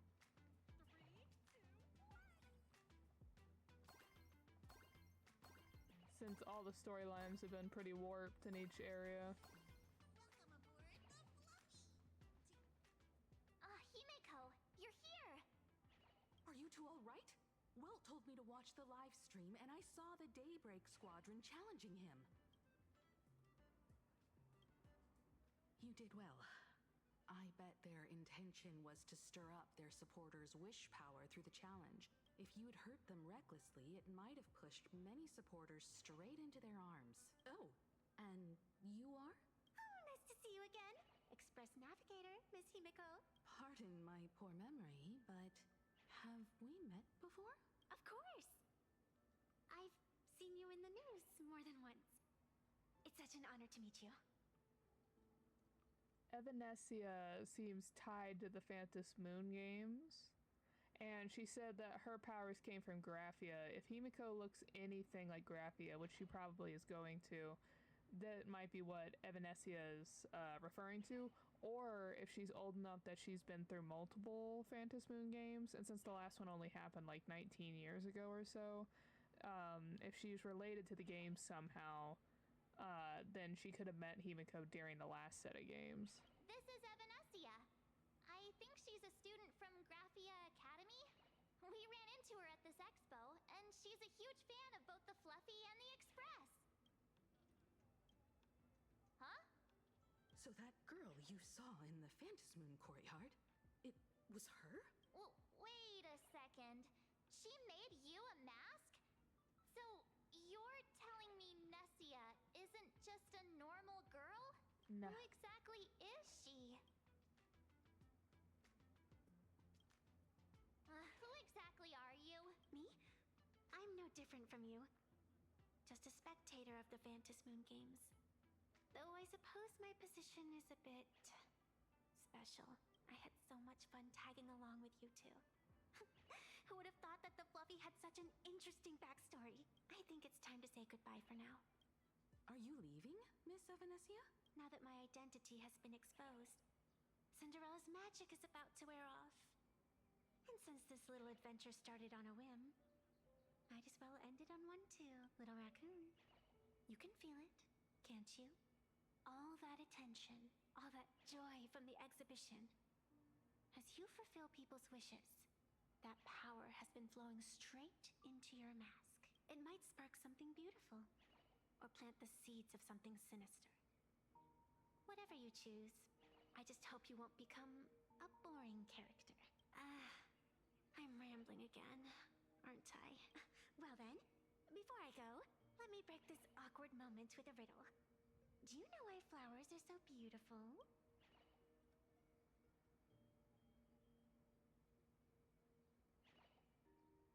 You're quite the romantic, aren't you? But I have to say, wrong answer. Because flowers are always so fleeting. You left your own special effects behind.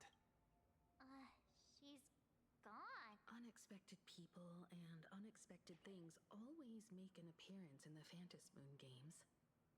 Although Miss Sevenesia claims to be just a spectator, as someone who can create masks and allow others to become supplicants. There's no way she's just some ordinary girl. I just don't know what to make of everything happening to you.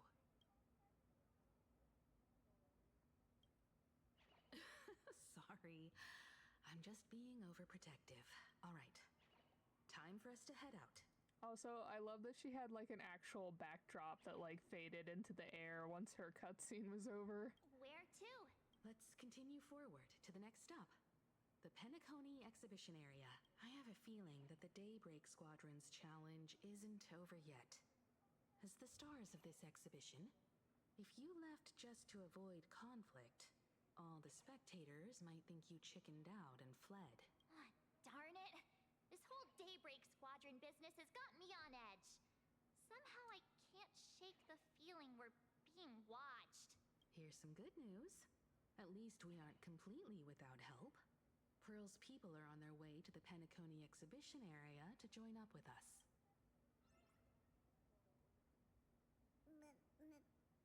Variety of foxes on the walls on those banners.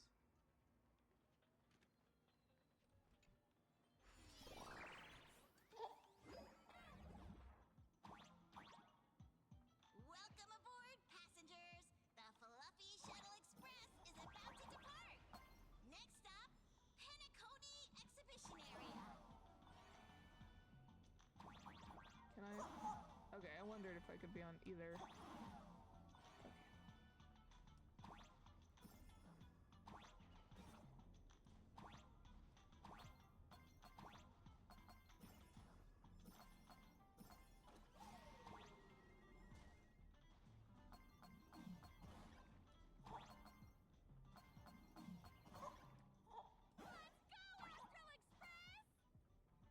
The Astral Express?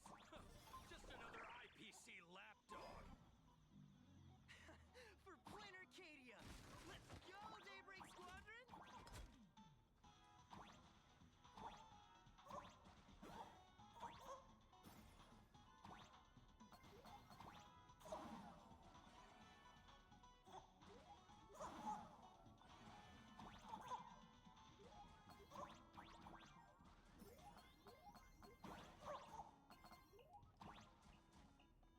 We're approaching the Penacony Exhibition Area! Please remain seated and hold on tight!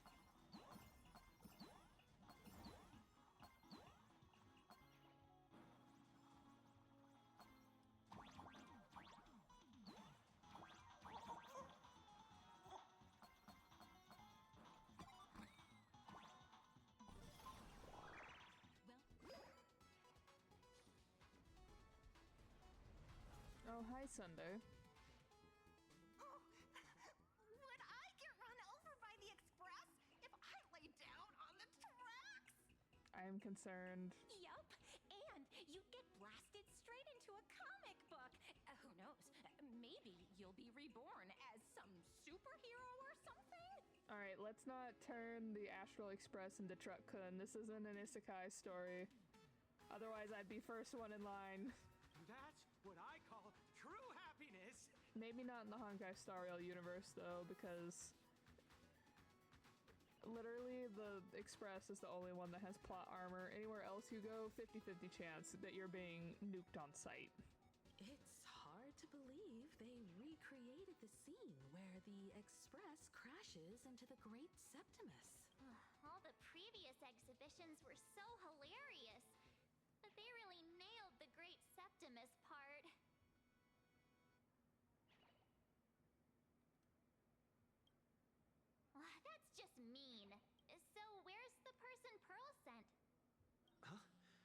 Who's calling? Yoo-hoo! How you doing, gray hair?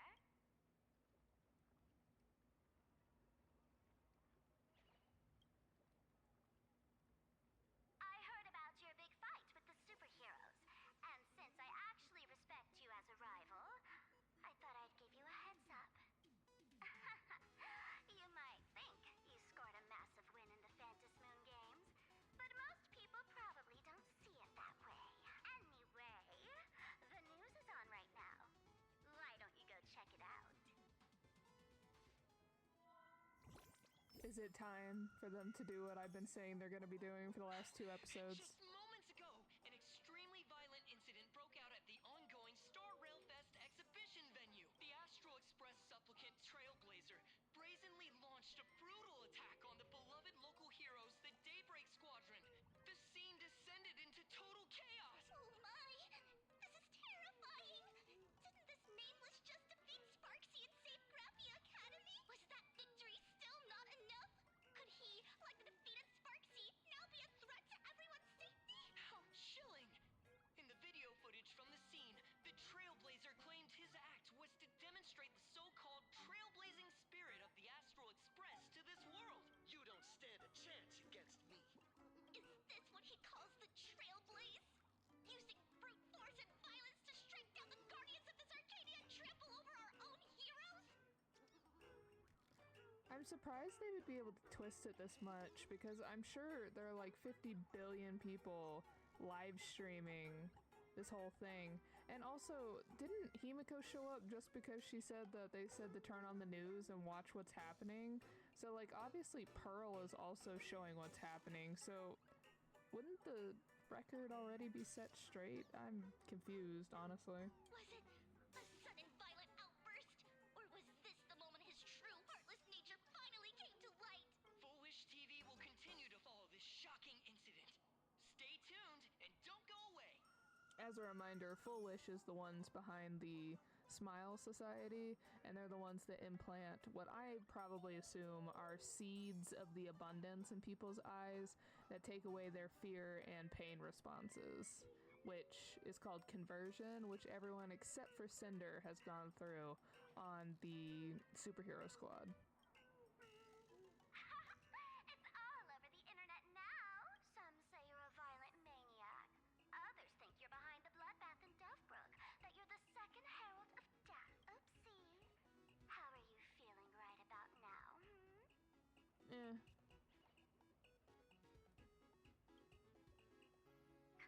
Of course, someone's definitely pulling strings behind the scenes and stirring up drama.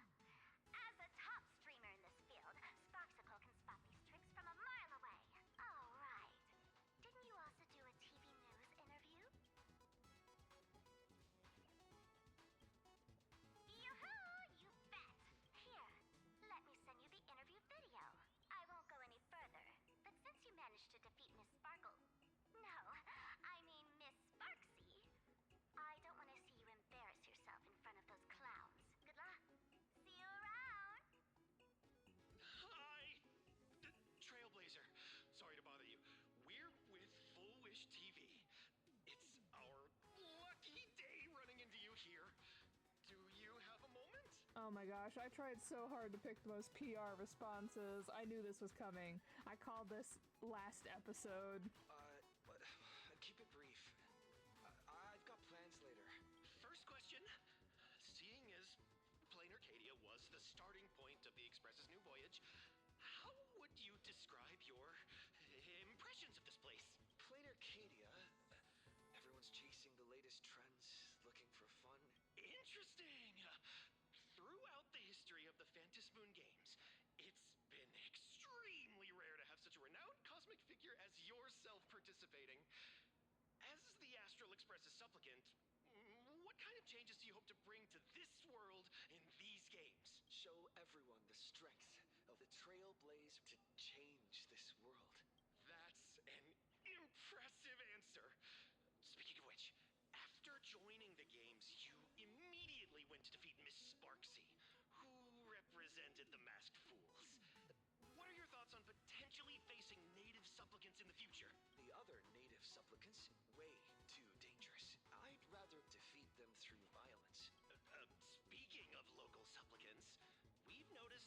Star Rail Fest is Perlux Corp's way of rolling out the red carpet for the Express. There are rumors that the IPC is also sponsoring the Express. So, I have to ask, are you representing the Express or the IPC in these games? At the end of the day, this is a festival for the IPC's interests. Madame Pearl and Perlux extended such a warm invitation. I'm not one of the guests. I'm the master of this place. Oh lord. It's so choppy. Like, you can tell they stitched together my answers because, like, he's so fluid because he answered, like, he asked the whole question, but, like, you can see that mine's, like, janky. Wait, what? This is totally a malicious edit to frame him! How shameless.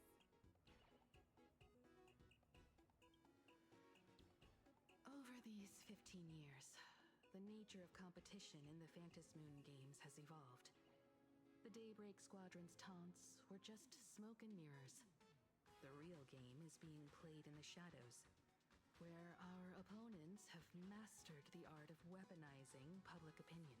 Come to think of it, it's only natural. After all, the true stars of the games were never the supplicants on stage, but rather the audience, whose gazes they command. Indeed. The audience is all fired up, waiting to see you work your magic, kid. But you know what? I bet what they really want to see, deep down, is the Daybreak Squadron taking the Astral Express down a peg or two. Oh, well. If it isn't the folks from the Astral Express. Fancy meeting you again. This storm online is several times more intense than the day you stopped Sparksycon. Miss Kuchiba, you've seen all this fake news too, right? Pearl assigned us to investigate the Sinwish Syndicate massacre.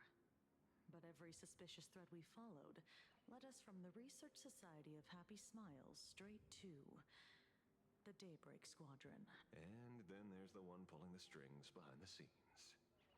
Fullwish. Fullwish? Oh, you know that name. Now this is getting interesting. She was my junior at school. 15 years ago. She was also the only student who survived at Graphia Academy. The good news is your junior is living better than anyone else. She owns TV stations, charity organizations, has a huge business empire, and wields both wealth and power. I just noticed this is Sunday's Crown. Or Halo. Oh, as for the bad news, she's probably plotting something for the Phantasmoon games. And I mean the worst kind of something. My gut tells me that the Sinwish Syndicate massacre, well, and that's probably on her tab too. Madame Pearl sent Mr. Ashvale to ensure everyone's safety. Of course, I understand that with the Nameless's skills, there's no real need for extra protection. But Madame Pearl didn't want to take any chances. Long story short, feel free to use me as muscle. No need to be shy about it. So, are we still heading to the top of Pom Pom Tower? We should keep moving forward. If my guess is right, the Daybreak Squadron will launch their second attack there. Forget about any fantasies of fairness and harmony. From this moment on, the Phantasmoon games could follow in the footsteps of what happened 15 years ago. Once this battle turns bloody, fear will seep through the screen and become some supplicant's wish power. See, that's the problem with modern society. Good news stays home, while bad news spreads like wildfire.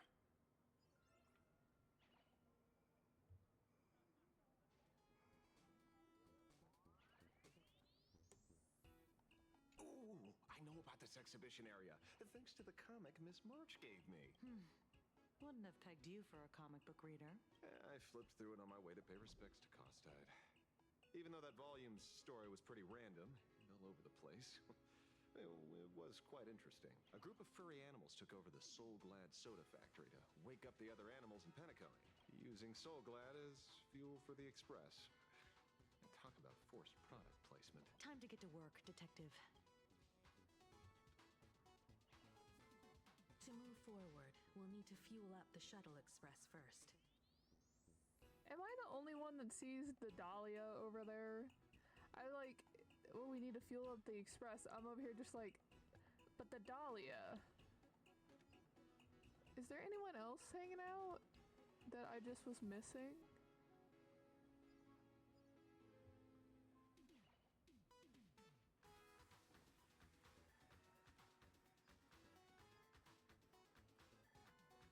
Okay, I don't see anyone else.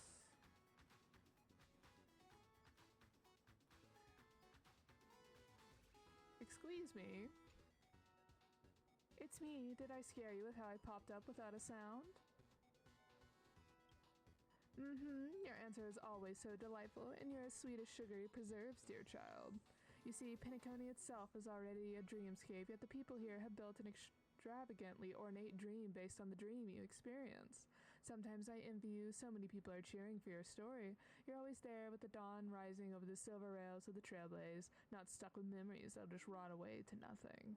But even forgotten things carry warmth, like the lingering heat on foreheads pressed close together long after the dance has ended. Oh, you're blushing. Am I fur too close to you? I hope maybe that was supposed to be far. At least at this moment, don't furb away from me. Okay, no, it's a furbo pretending to be the Dahlia. Got it. And don't break free from this memory that belongs to you and me.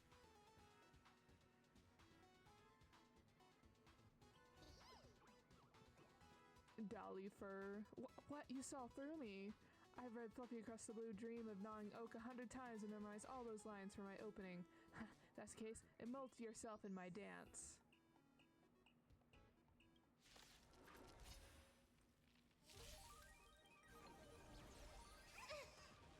I'm fine. Tormented doubt, farewell. For tomorrow.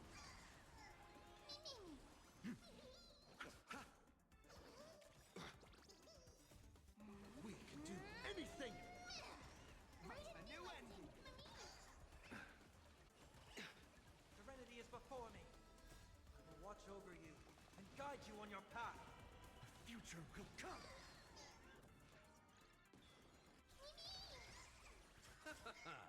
The dead return!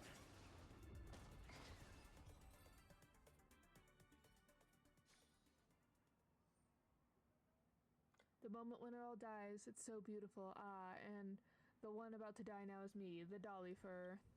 Boss, I know I was wrong. I just love cosplaying it so much. No one's ever paid attention to me like this. No one's ever liked me this much. It's only when I become the characters they love. That's when everyone would notice me, call me with such warmth, and have me right at the center of the crowd. Boss, are you blown away by my perfect cosplay, all too faithful to the original? I knew my Furbo transformation technique was absolutely flawless. No one but you could ever see through it. Hope you enjoy the visit, boss. I'm gonna keep moving and check out the new exhibit spot.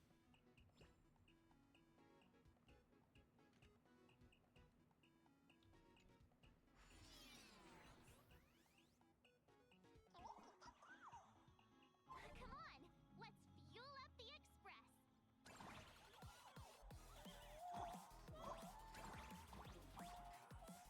I guess this is like kind of a super jump kind of deal. Let me get out. Gimme. Last coin.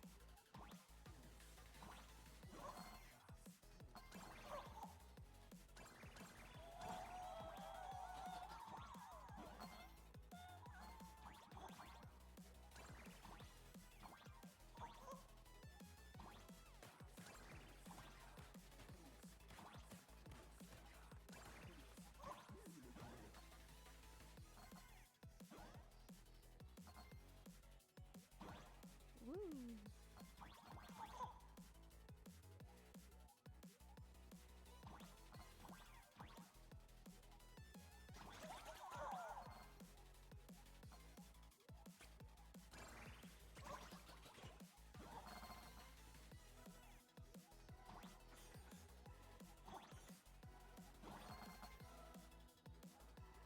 Wait.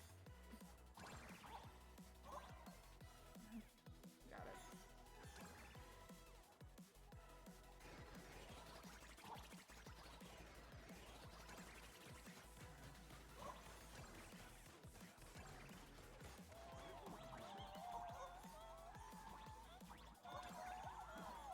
Woo! Okay, that one was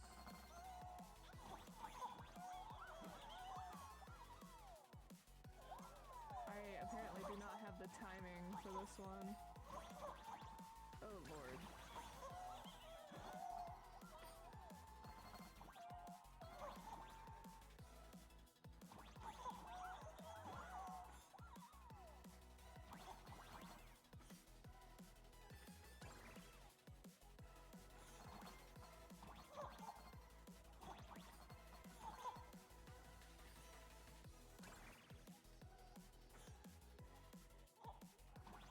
Nope. Let me get all the coins.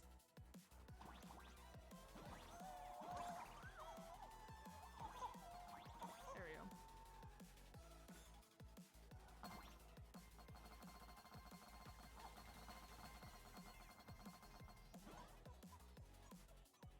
Ready to roll? The express is about to depart.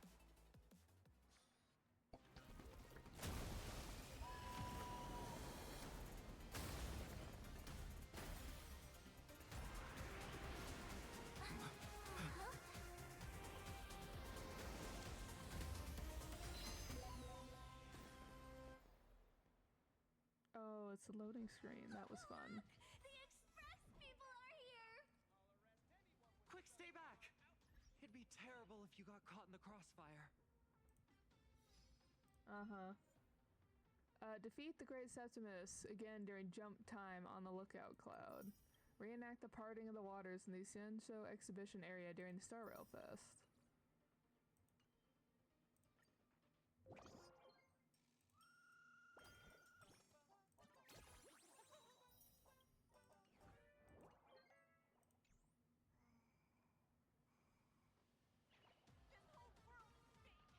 Astral Express!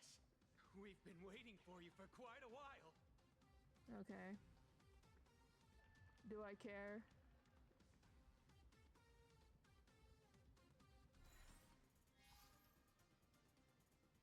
The Astral Express. Just as I thought you weren't going to show up. Oh, you brought help? And it's an old friend. Been a while, old man. People who have lived in Dovebrook share a special connection. Since you're treating me as an old friend, I don't want to act like some high and mighty adult telling you what you should and shouldn't do. I'll only tell you this. What you're doing right now has already crossed a dangerous line. Whatever orders Full Wish gave you, there's still time to turn back if you stop now. Oh, the expresses. The cars are made out of the Wish tickets. Those are cute. Wilhelm, Tiana, Lucius, and you, Magnus.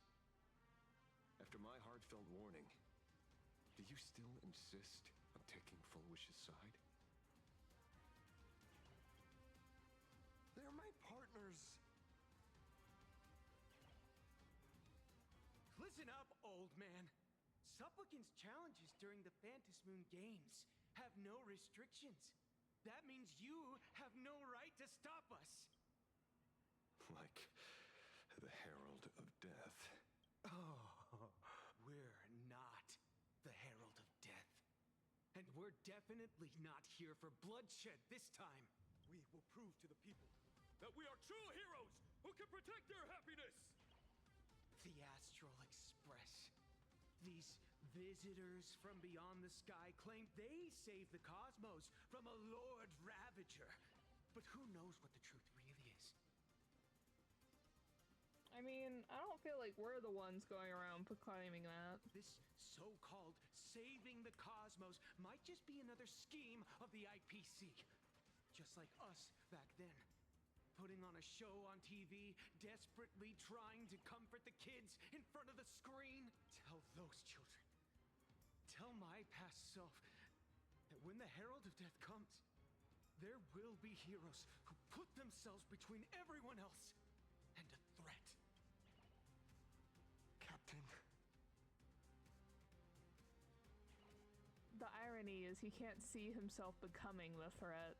But where were the nameless of the Astral Express when we children needed protection 15 years ago? I mean, it's not like it's our job to protect every single place. We go to where we can, help who we can, and we go on with our lives. We're not some, like, omnipotent beings who can somehow protect everybody. That's not how that works. You are acting like a child who needs to lash out because you have unprocessed trauma and anger.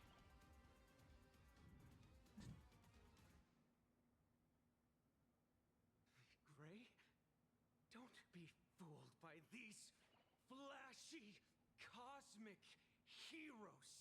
The Astral Express doesn't care about our happiness at all. They come and go like all tourists. No, they're even more heartless than tourists. Because they're here to trample on the elation ceremony and steal the Arcadian people's attention! They replaced our fantasies of heroes with their own image, all to satisfy their vanity called the Trailblazing Spirit. I like how even the others are like not even taking him seriously. They're just like, what is this guy going on about? Tell me, have you ever, even for a moment, felt what it's like to tremble on blood-soaked ground at dusk? My brother in Christ, I've died multiple times.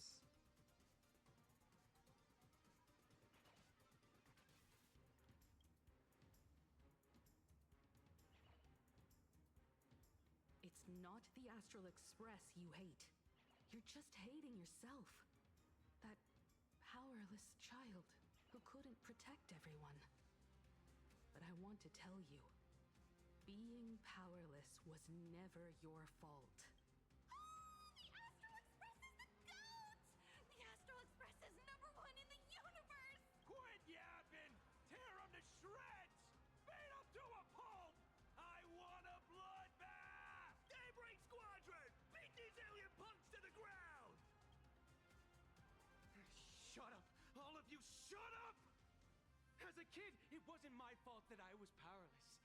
But we, the orphans of the Bloodstained Games, won't remain that way forever. We've undergone the happiness surgery transformation. We've overcome our weak former selves and become Daybreak Warriors. We've grown stronger. Strange. Even though our suffering was erased, why was I so scared just now? And why were there tears? Brother, that's only because this pain has been here all along. It's time to overcome it. It's time to use the power of happiness to defeat it once and for all. Well said. Then let's finish what needs to be done. Let's reclaim from these outsiders the image of heroes that the people of Ahatopia hold dear. I honestly forgot that's what this planet's called, Ahatopia. What about you, Magnus? Sorry, Mr. Ashvale, but a hero never betrays his companions. We are the Daybreak Squadron, 4 warriors of one heart, united to protect the world. I won't let down my companions, or those who believe in us. We are the true heroes. Look at the statue of the conductor. It's just an empty shell.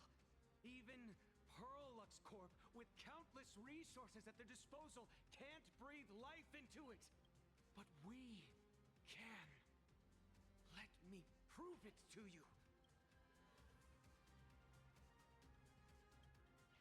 Stop them! Don't let them drag the Astral Express's name through the mud! I shall provide the wish power to awaken it. I shall become its skeleton and allow it to stand! I shall turn into the fuel that drives it forward! I shall become the core that makes the engine sing the song of eternal joy!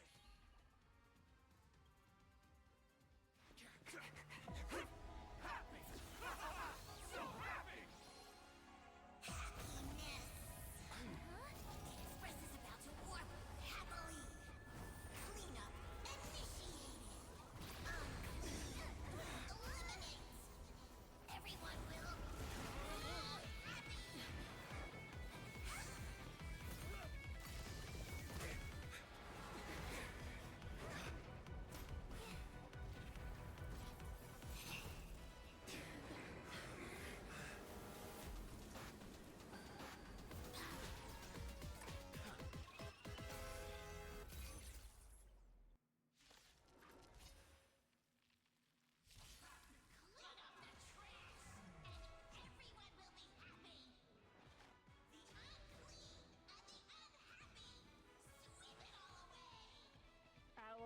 Mechatron King Pom Pom.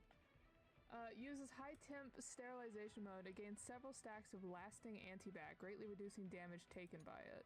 Gaining a certain amount of punchline allows the alloy Pommy to gain an extra turn and enhanced basic attack. The enhanced basic attack can remove one stack of lasting anti-bac from Alloy Mechatron King Pom Pom.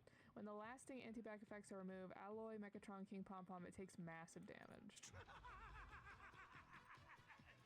It's really moving! This is the power bestowed upon us by Aha! I will stop you at all costs. I won't let you trash the conductor's image like this. Me! Existence is of no consequence. You chose the wrong enemy. Do not disturb! Do not disturb! It's of no consequence. Trust me. We can do anything! Deep cleaning mode! Activated! Receive divinity. Thank you. And still keep going. Eternal sleep. The dead return!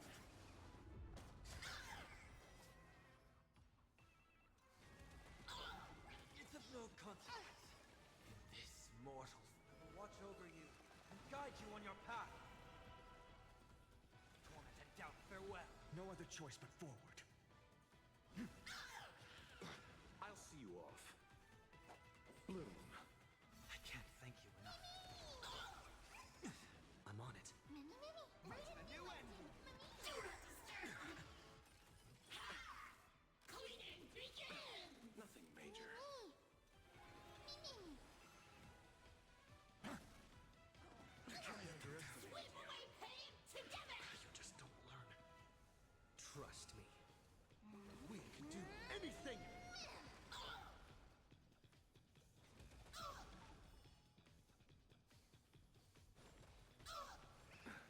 I heard the call.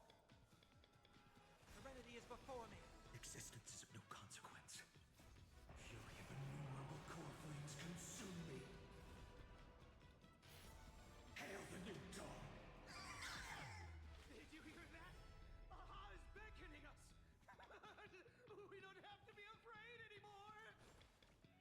Let smile spread! Let laughter be eternal!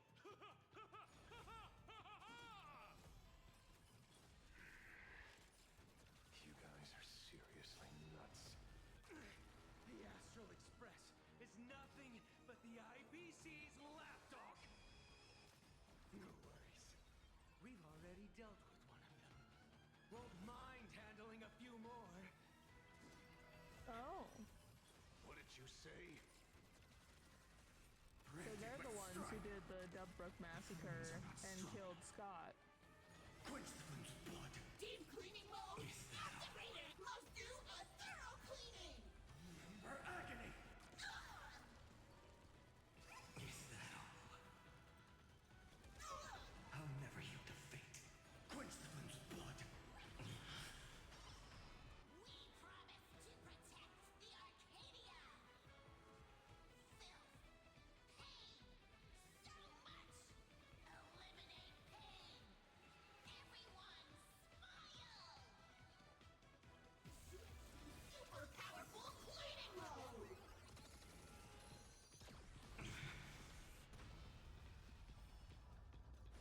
Do not disturb! Branded with strife! The flames are not strong enough. Your son tear the sky! Quench the flame's blood! Mark all filth! Cleaning begins! Remember agony!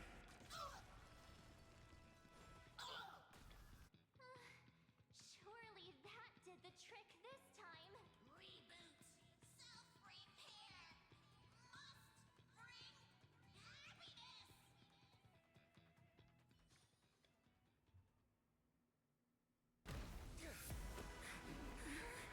With everyone, we'll be happy!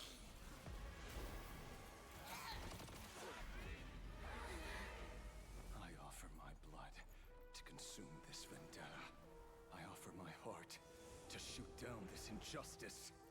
I, lead hunter the Mancha, call upon you in the name of the Star Hunt Oath. O Skybow, gaze upon this broken-legged wolf and steer my hunt toward victory! So happy. Now arriving at Terminal Station, land of Sneering guns. Welcome back into the gods' embrace. Shh. Quiet now. It's time for bed.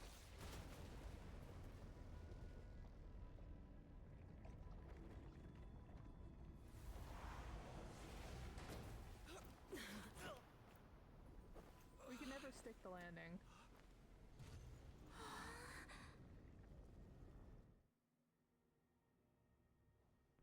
Okay, that's so cool though. Are we still alive? Are we in purgatory? Oh, hey, don't say things like that. I remember the out-of-control express taking us down and through an abandoned tunnel. Theoretically speaking, this should be a station deep underground. But what's with all these ruined buildings? And that weird space in the distance? Is this really an underground station? A place this big exists beneath plain Arcadia? Perhaps we're no longer in reality. We may have landed somewhere within the world in canvas for unknown reasons. Then, can we still make it back? We need to find everyone and get out of here as soon as possible. Where's Mr. Ashvale and the others?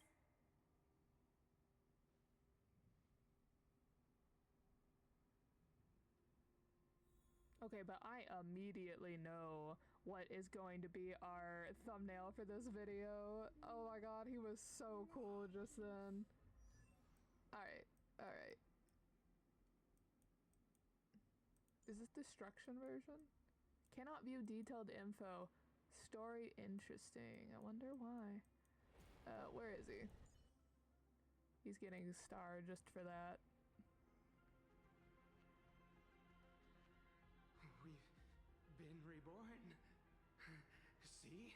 I knew we weren't like those Sinwish Syndicate trash. You're right, Red. We're heroes. We are justice.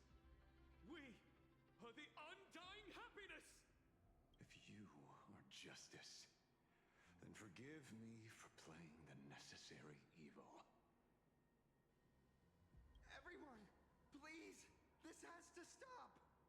If this goes on, you'll all... Just smile. Embrace the everlasting bliss and true happiness. I beg you, please, listen to me. It's not too late. We can still go back to the Department of Aberration Defense with Miss Kuchiba and explain everything. It's no use. They are just creatures that can only react to joy now. All shall be blessed with happiness. All shall live forever. So smile and laugh and let our laughter infect all of plain Arcadia. My senior, Mr. Ashvale, I'm begging you. Please tell them that it's not too late.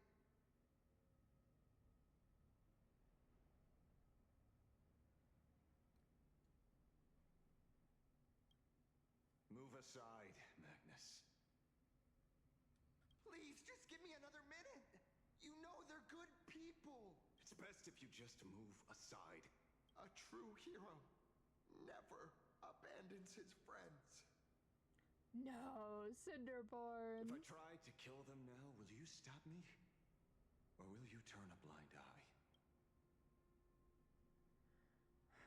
Oh, this is a question. I think we should stop him because they have obviously been corrupted.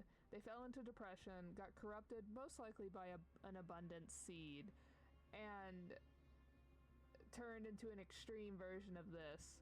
but they need to face justice in the eyes of the law and potentially be able to repent. I get where you're coming from, but they've made their choices and so have I. After all, are they really better off like this? Tribute of life unto death, and the debt paid in blood. The Sinwish Syndicate, a gang that once ruled the streets of Dubbrook. They sparked massive turf wars that left many with grievous injuries and racked up charges for robbery, extortion, and a whole laundry list of other crimes. Pullwave and Koss died. They were far from saints. Any good deeds they did in their lifetimes were just like a few pretty soap bubbles floating up from a stagnant pool of filth. That's why we brought them down. They and this whole world have now become happier. Yes, they may have had sins to atone for, but that doesn't justify you murdering them as if they were just toys. Thank you for your aid. I am the Blaze Weaver Warrior, captain of the Daybreak Squadron. May I? Hey, where are you going? Play? We're not playing. Everyone's just laughing along happily. Mr. Detective, do you know about the Galaxy Rangers?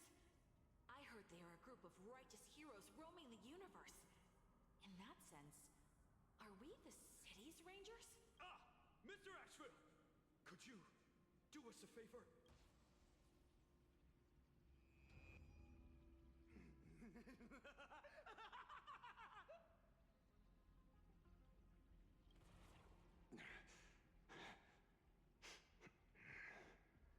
This familiar scent.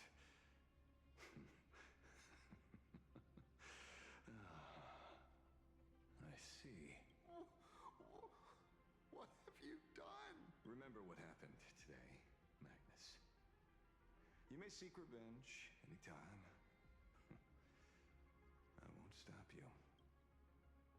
The shadows withdrew beneath Ashvale's feet like a receding tide, leaving Cinderborn standing alone in a wake of the darkness. As the gloom dispersed, it utterly subsumed his three companions, along with the shadows that tethered them to it, banishing them without a trace. Ashvale, let's humor him for a bit. Cinderborn?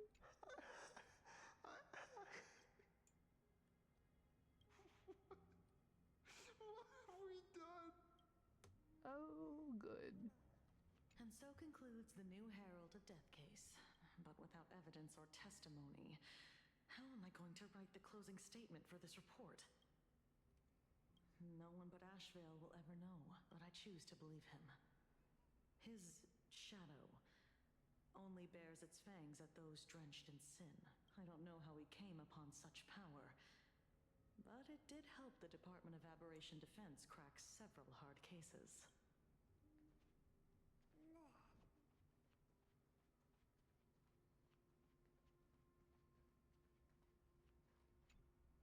Glad to see that you're all made of tough stuff. I was just fretting over failing my chaperone duties. La Mancha, leader of the Galaxy Rangers. I've heard about you, but only in legends past. Then you're well informed, Nameless. I'd expected the name to be long forgotten by now. So much for turning over a new leaf.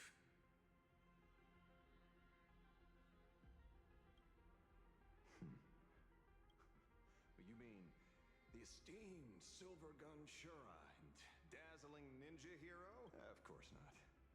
I retired a long time ago. Out of the Rangers I know who are still alive, one sees me as a traitor. The other is prey.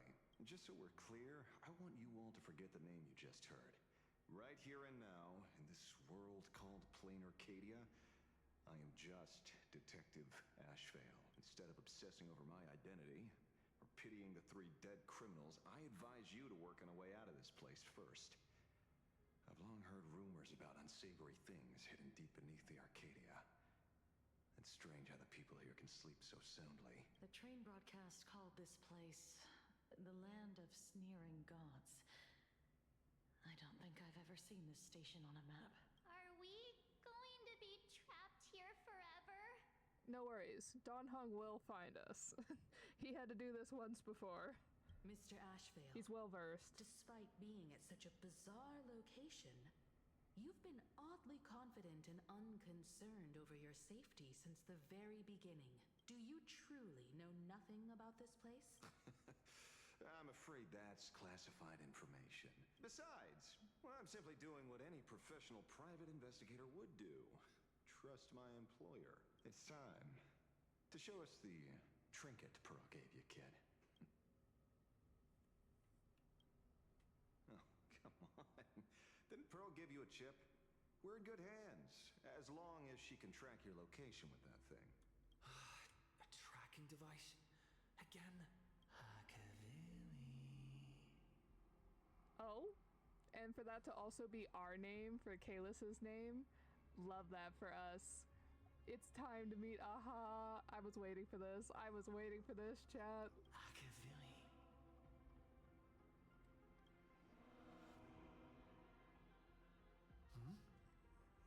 Come this way.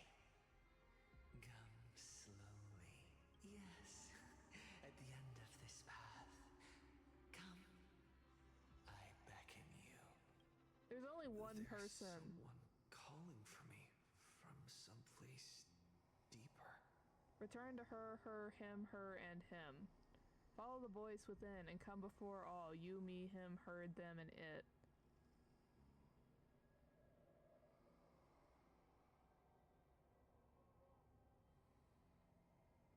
Did you hear that? Come to me. But yeah, Where did everyone go? There's only one person. Someone calling for me from someplace deeper. Let me finish. There's only one person that mistakes us for Akavili, and they've done it across multiple divergent universes, and that's Aha. I am so excited. I was gonna pause after this and be like, guys, it's been 2 hours. Time to wrap it up for next time. Actually, false. We are immediately doing this. I was also going to make a comment on how the train exploding like they did is reminiscent of when Aha blew up the train. So.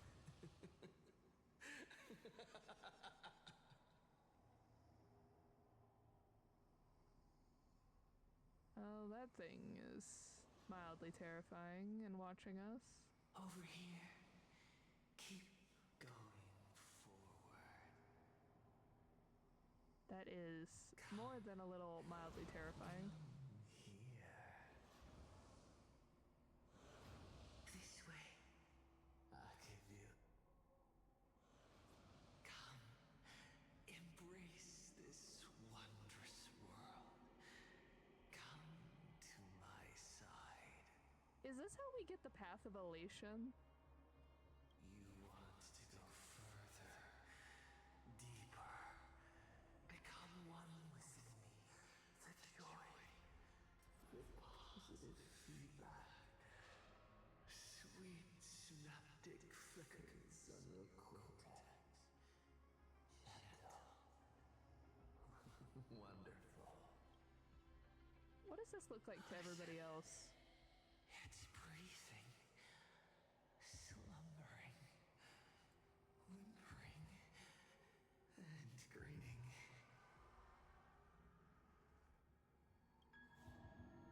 Warm, gentle, warm, gentle, warm, and gentle.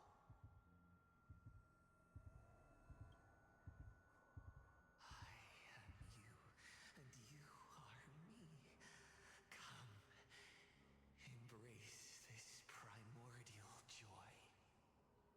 I love when they do creepy things to our design. Life, in exchange for a boarding pass on the express toward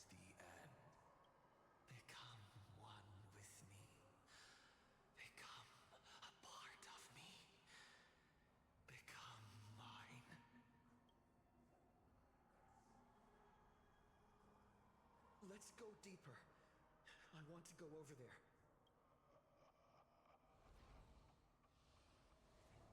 Come.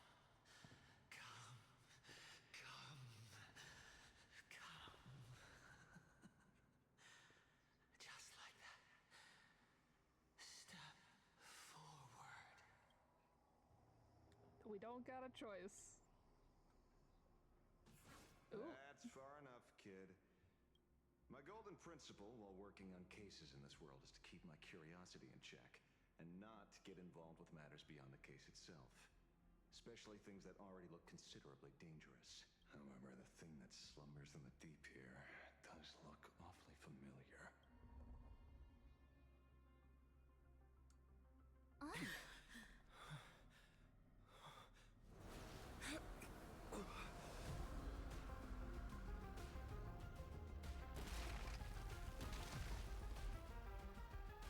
Whatever it is not pleased that you interrupt Chaos getting closer.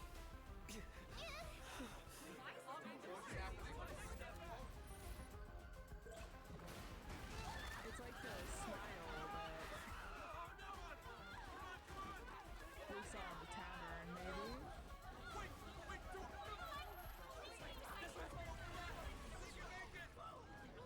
I come to appraise. I come to analyze. I come to render. I weave the cosmos into brocade, breathe soul into painted stones. Let the jewels of heaven rise as they will. All for the Amber Lord.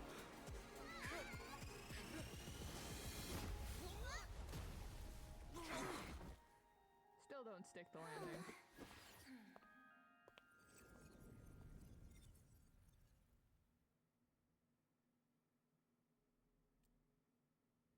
We meet again, everyone. Fortunately, his lucky chip helped me locate you.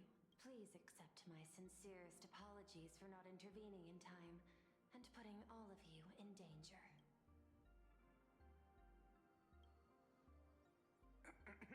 Actually, she put one in my pocket too, but I auctioned it online as a souvenir. Thank goodness you kept yours. Otherwise, we'd be done for. Madame Pearl, where exactly were we just now? The place where you fell is called the Torn Scroll.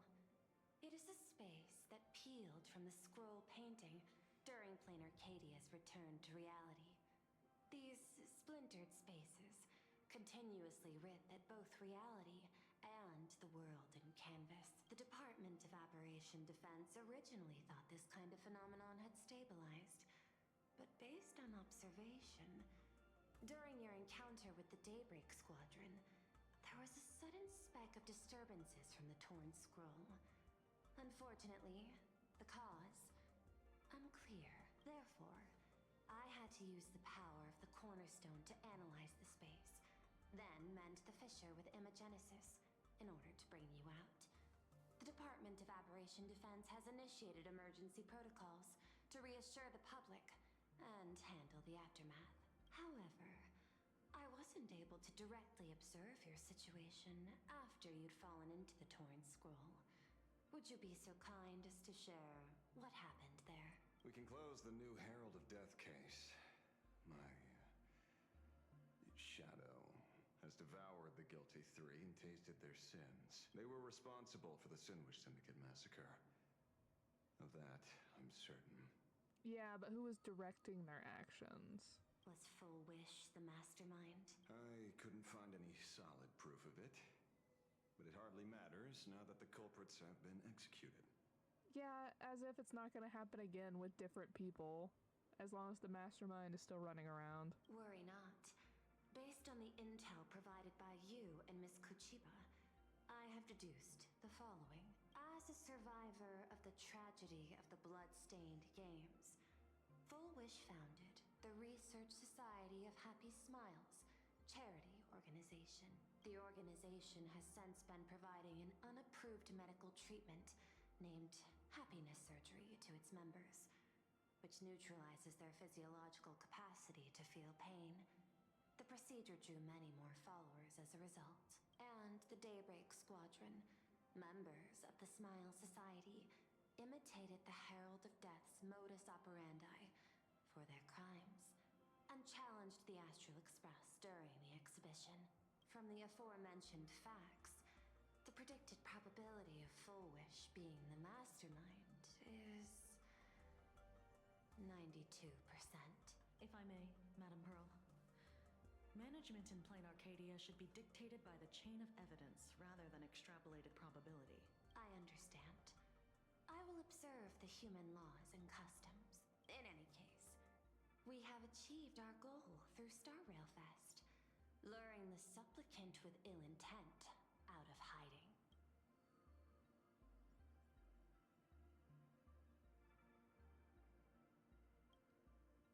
Since Full Wish is exposed now, and we've defeated her supplicant, shouldn't we hurry and arrest her as soon as possible? None of them were wearing the supplicant mask, of that I am sure. I'm afraid it's not that simple. We've defeated Full Wish's supplicant, yes. However, all 3 Daybreak warriors were supplicants. Oh, does anyone who has the happiness chip or whatever somehow get supplicant powers? That can't be. The supplicant should be the only one who wore the mask and participated in the games with the Phantas Moon's blessing. I wonder, since the only mask we haven't seen, the root mask, potentially these happiness chips are being grown out of the roots of the mask, and so each person has like a little bit broken off piece of the mask, and so therefore is considered a supplicant because it like binds to them. Those devoured by my shadow can no longer lie nor deceive. All 3 of them had worn the mask before. If they were all supplicants, that means it's still possible for Full Wish to intervene in the games. What's even more terrifying is when the shadow devoured them, I caught a taste of something familiar. It was the taste of abundance that I'd once devoured as a Galaxy Ranger. What? That's something that happened a long, long time ago. Living in seclusion dulls one's senses. I should have realized it earlier. Darn it. There is no point in beating yourself up over it. Therefore, the conclusion must be corrected. The Research Society's happiness surgery is a medical technology related to the abundance, and not simply about relieving pain.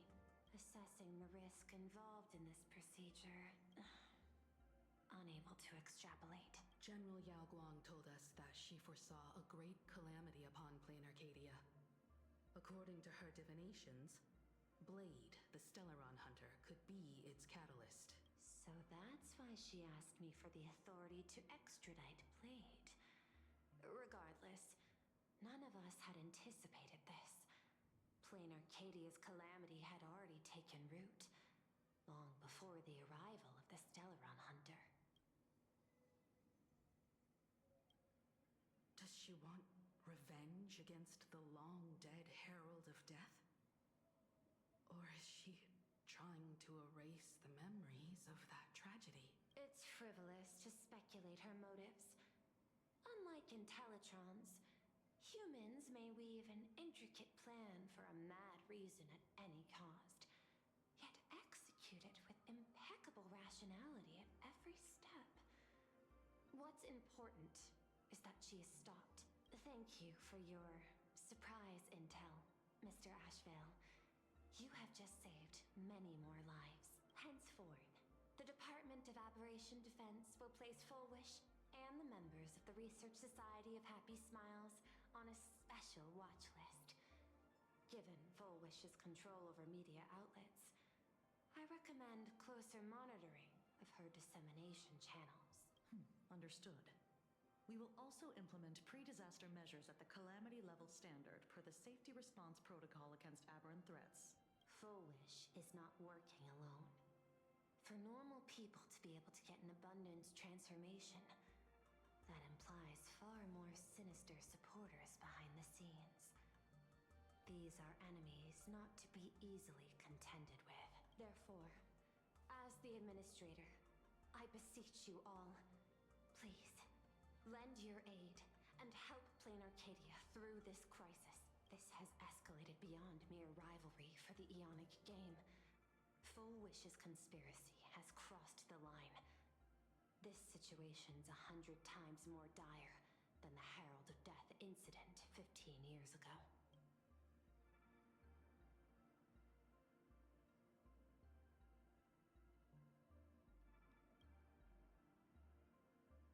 Please, Madam Pearl. This is my homeworld, and I won't allow the tragedy to repeat itself. Besides, there may be an even greater conspiracy behind all this. As a Nameless, it is my duty to see it through to the end. Indeed, there are old scars and fresh wounds to settle. For the way she toys with life, and the taste of that flesh, Full Wish must be held accountable once and for all. You have my eternal gratitude. I won't forget this bond from our shared trials. Now then, I shall prepare an action plan, as well as share relevant information with General Yao Guang. The seed of abundance planted by Full Wish must be uprooted and eradicated as soon as possible.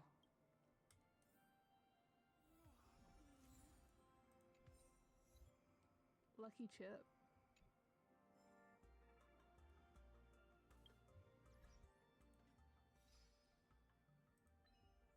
In the battle against ally Mechatron King Pom Pom, remove its Steam Wash state. And then the Hellbound Express, reach a hidden abandoned station. And thanks to the friend who gave me the chip, return to reality with Pearl's help.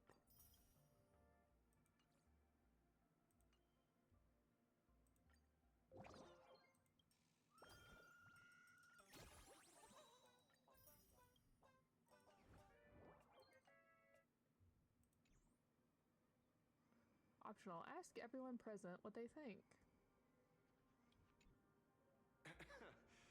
Terribly sorry, Nameless. It was your exhibition and your enemies. And there I was, stealing your spotlight. Curious.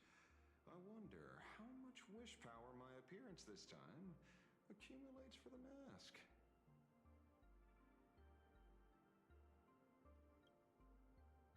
Oh, don't be like that. You can tell them that I'm Welt. We already look similar enough. Who knows? Maybe that'll redirect some wish power toward your account instead? We fought side by side in the past, and, well, I know a few faces. But, as they say, the honeymoon phase never lasts. I heard some of theirs were still looking for me before I went into my last cryo sleep. I'm counting on you to keep this a secret. Some people want the head on my shoulders, while others want the shadow in my arm. I'm old, and I just want some peace and quiet. That's all there is to it. What? Itching to get rid of me already? Well, you're not that hasty, are you? An even greater prey just joined the game. Sure, she could be small fry by your standards. But in terms of viciousness, she might surprise you yet. Before the supplicants go their separate ways, Full Wish is definitely a good hunting target for us to align our goals. Such confidence. Can't help but smile at that. And for some reason, you really remind me of a young man named Tiernan. You nameless bunch just love jumping headfirst into fire pits, don't you? Well, given your skills, would you be interested in joining the Galaxy Rangers? If you're still alive by the time the Phantom Moon Games conclude?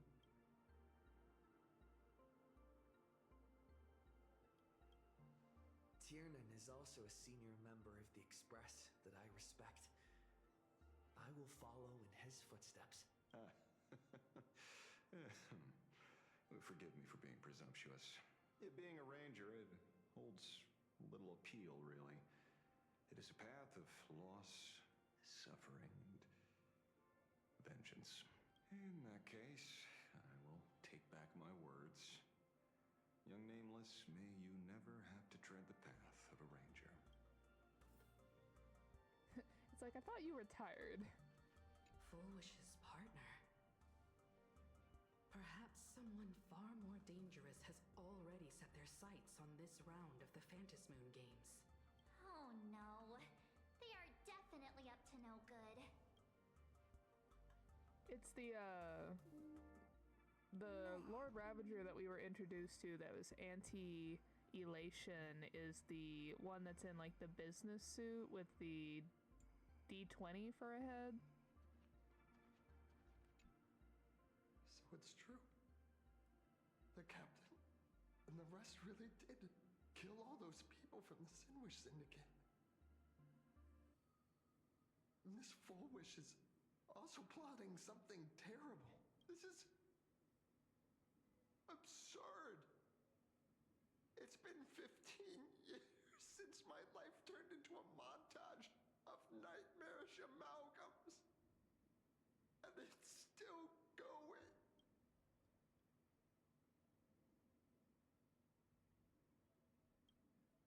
Thank you. Mr. Ashvale is right. This is not the same as playing the hero on a stage.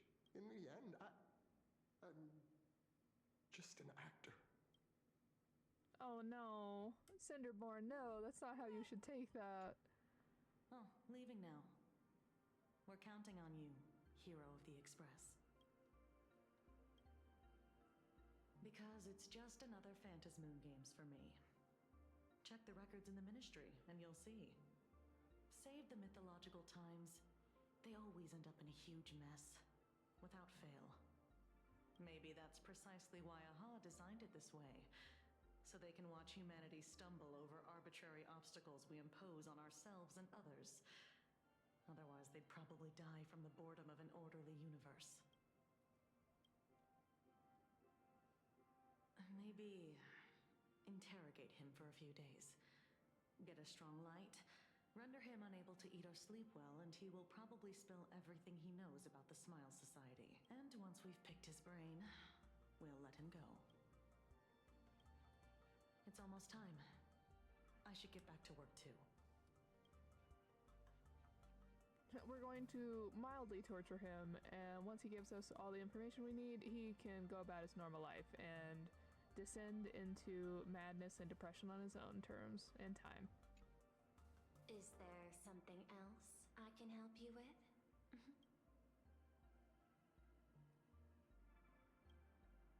I understand. Your inquiry. How did they manage to operate with so many years unnoticed?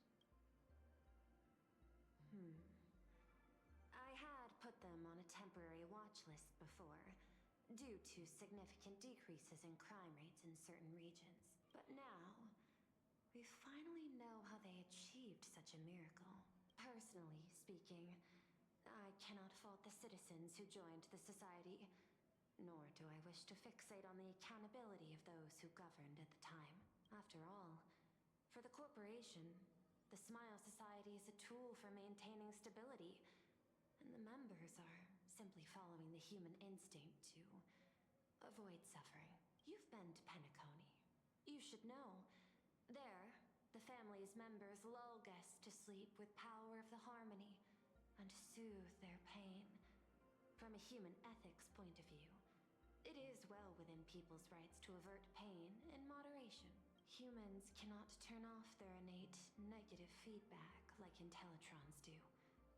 I understand and deeply sympathize with that. My assigned theme is analytical art, but at the same time, I am fortunate to be appointed governor of a world. The portrayal and sublimation of pain in human works of art shine among humanity's greatest treasures. Tragedy, elegy, and lost epics. Their soul-stirring power springs from a profound understanding of this negative feedback. This so-called happiness surgery does more than just obliterate people's perception of pain. It strips away human complexity and turns what was dynamic and brilliant into a monotonous blotch. To me, governing this world is like creating a painting.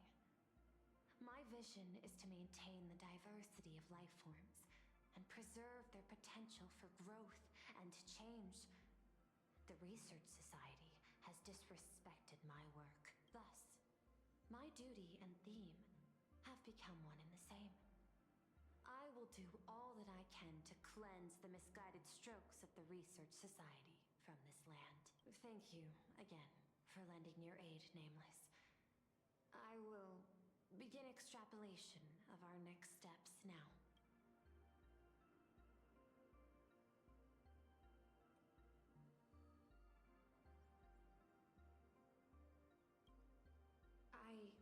I hope you all get some proper rest before moving out again.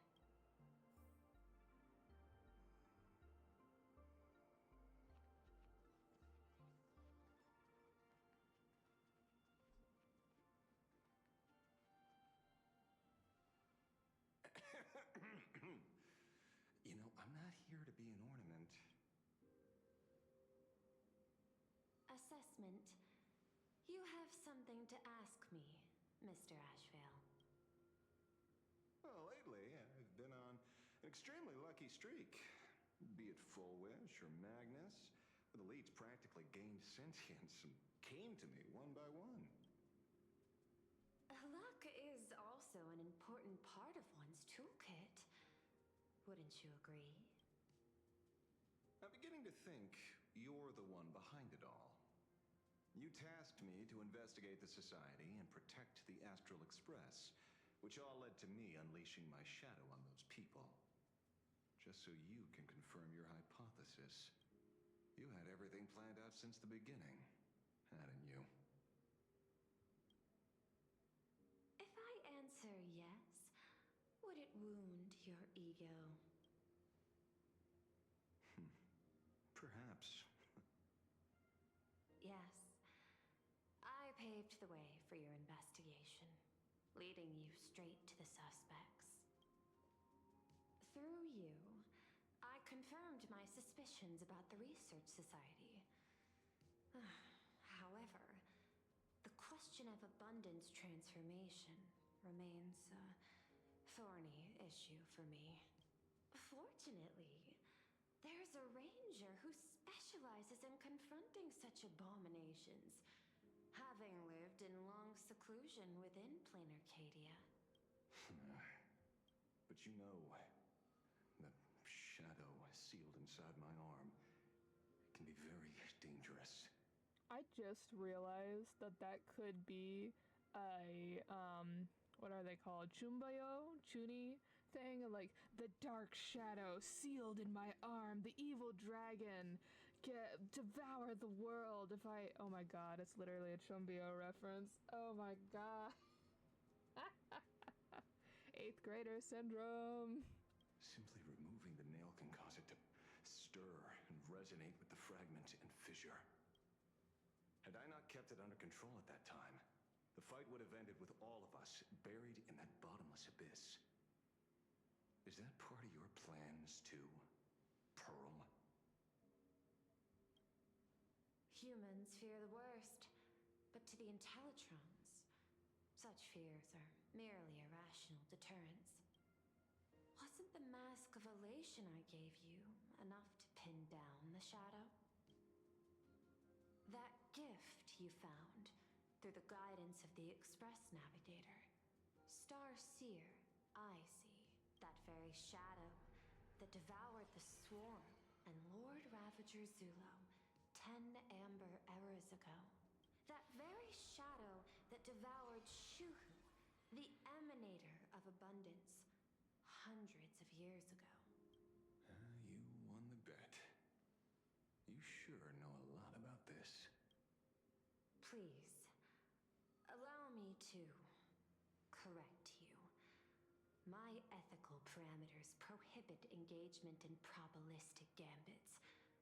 Accordingly, I operate by acquiring sufficient information to ensure zero margin for error. Then again, you are the species that brought art into existence as a form of expression. That seed of creation exists even in the most ignorant of humans' minds. And for that, I love and admire you. Whether you believe it or not, I will honor our initial agreement, Mr. La Mancha. At the moment of victory in the Phantasmoon Games, I will free you from all sufferings and fulfill your wish. To let a Galaxy Ranger die peacefully in his bed.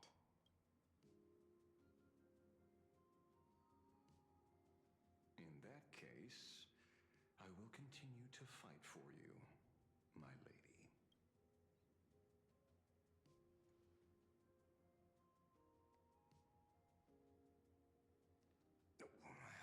Right.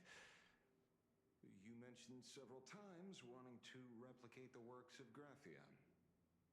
I don't know much about art, but I was considering that despite the lack of artistic quality in your strokes when sealing those figures today, to the people of this world, your creation is just as important as the works of Graphia.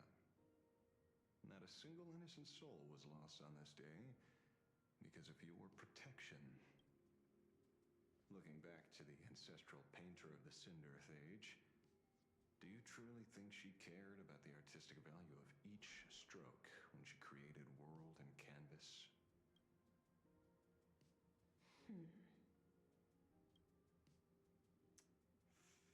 Tisk. But what do I know? These aren't just crude observations from an amateur, so pay them no mind. I'll be on my way. If I hadn't already pulled for him, I would be pulling for him.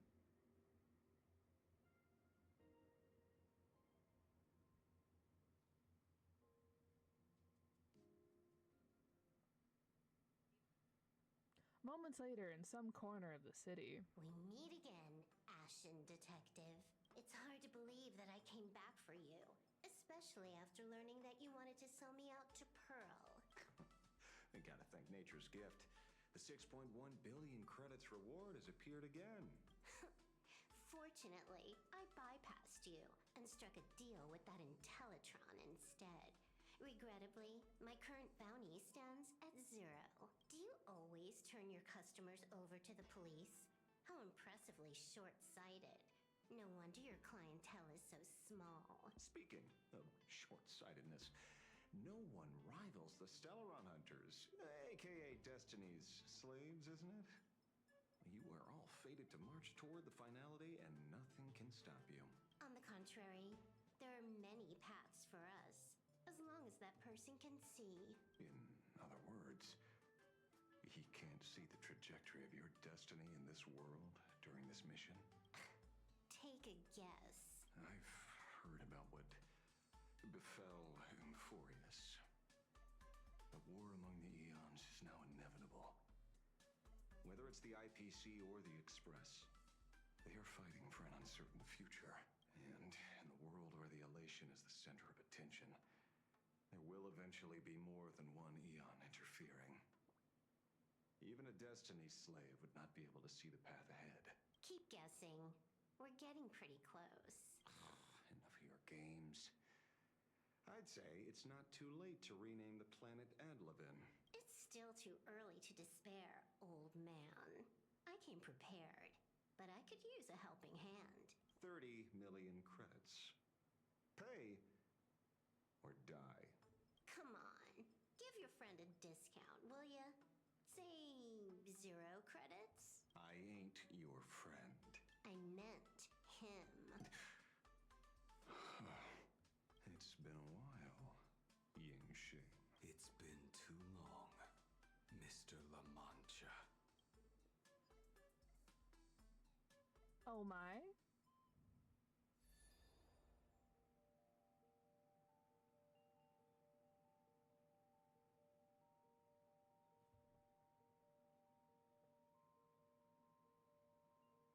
I knew it.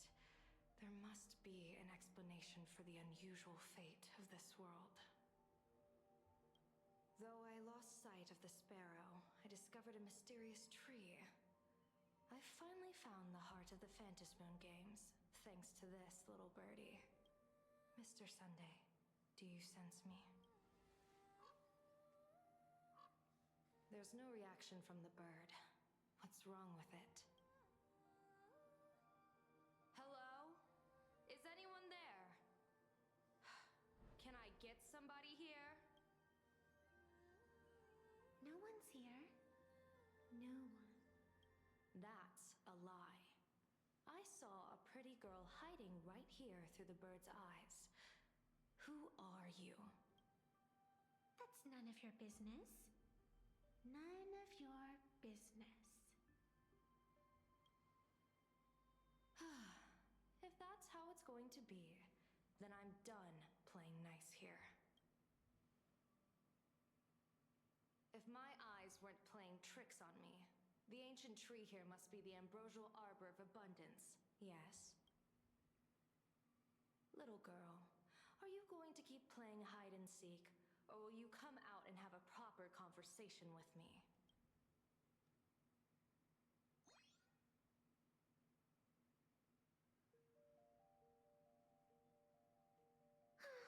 The Department of Aberration Defense often comes here to record game progress.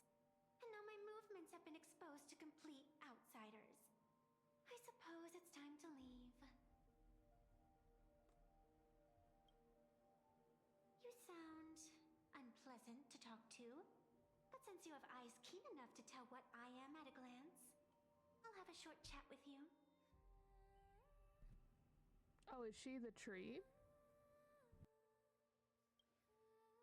I will answer 3 questions. So ask away. Once you have your answers, I'm going to show you the door. I wanted to question why the Joy Seeker would permit the ambrosial arbor of abundance to take root in a world they had blessed. But given their carefree nature, there was probably never any restriction to begin with.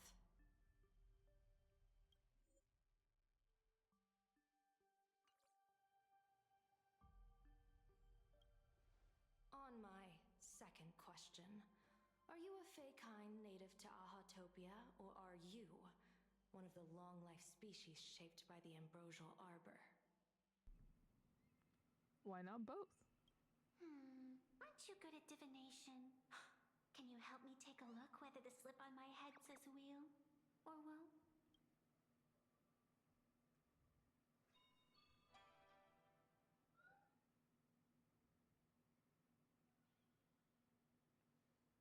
There's nothing on your head except your ears. And that itself is the answer. I am the arbitrator who determines the outcome of the Moon Games. I am the raging waves of joy and the living pulse of this world. Diviner of the Xianzhou, the weal and woe you behold are but a single petal fallen from my hand. It blooms with the morning and withers by evening, reducing to dust in a fleeting moment. My true form is the Panarch Elwood, the embodiment of instant and eternity.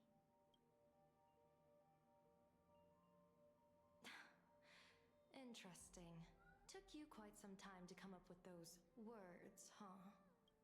The one who created me did say most people wouldn't believe me. Turns out they were right. I believe you. I feel the same way. For many do not trust the words of a diviner. Besides, no weal or woe has befallen you, which means your fate cannot be determined like that of ordinary mortals. You're not the first one I've met with this condition since my arrival here. You're left with one question. Since you admit to being an abomination of abundance, shouldn't you explain the fate of this world's residents? Unless they are your doing? If your answer fails to convince me, it may be too late by the time I summon the Lux Arrow from the sky with the rainbow. Chill out. You shouldn't make jokes like this. I'm not as skilled at divination as you are.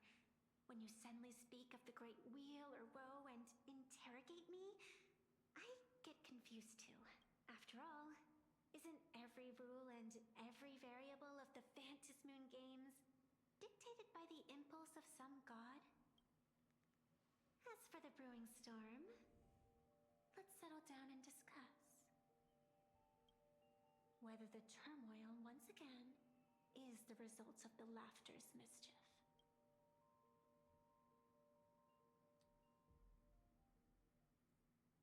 This entire day has felt unreal. We had situations lined up one after another, and a growing crisis on our hands. The Research Society is insane to meddle with the power of abundance. There's no telling how many have already undergone the happiness surgery. Full Wish witnessed the tragedy caused by the Herald of Death 15 years ago. And now, she herself has assumed that dreadful mantle. We have to relay this information to Dan Heng, Sunday, and General Yao Guang as soon as possible. Text message? Full Wish is definitely aware of the enemies she's facing. That is why we must win an audience with Aha. At the very least, we need to stop Full Wish from winning the game. Yeah. The thought of the Research Society of Happy Smiles going through with their plan gives me the chills. It's been a long day, and all of you must be very tired. Take this chance to get some proper rest. I'll go meet Weld back on the Express. March? What about you?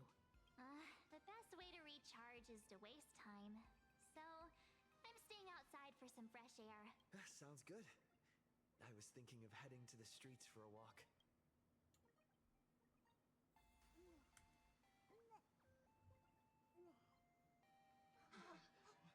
What was that? Did you hear that? Hey, I'm too tired to join in the fun. Go ahead if you want to play. I'll wait here for you.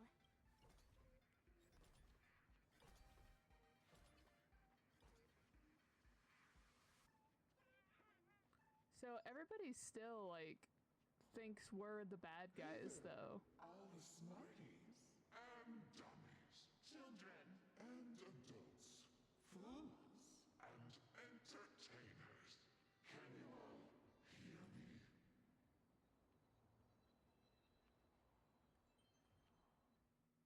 Now that everyone has made their appearance, no need to keep further secrets what you can as a spark must grow into wildfire. as an extra one of these Phantasmoon games shall receive all of my authority more than a thin minute to become the true permanent Eon of Elation. As such, it's time to revel in unabated joy. Oh.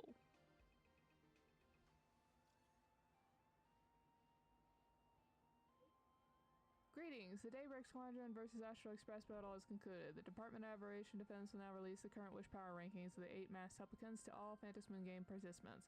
Note, information on uncalled supplicant and their corresponding mass is currently restricted. Current ranking: 5th, Supplicant Sparksy, called. Current ranking: 4th, Supplicant Daybreak Squadron, called. Current ranking: 3rd, Supplicant Pearl, yet to be called. Note, after the Sparksicon incident, Sparksy's mass was temporarily taken away.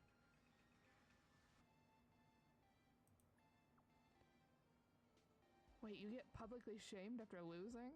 Supplicant, current ranking.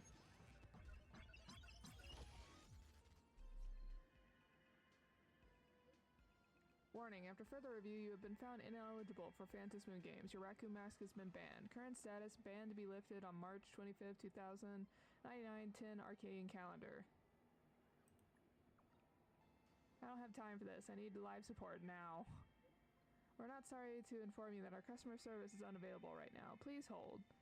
Just kidding. Were you startled? A fair warning, things are about to get dicey. Because Stellarron Hunter's Silverwolf. She will soon join Phantasmoon Games. She's only joining now? Isn't that a bit late? Don't let my late start fool you.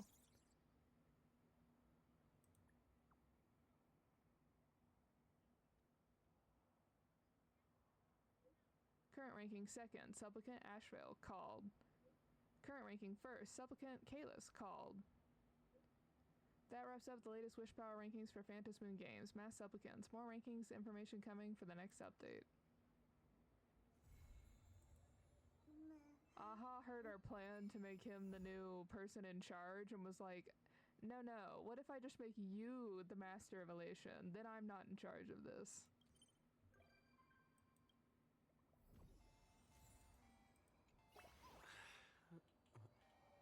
Nice.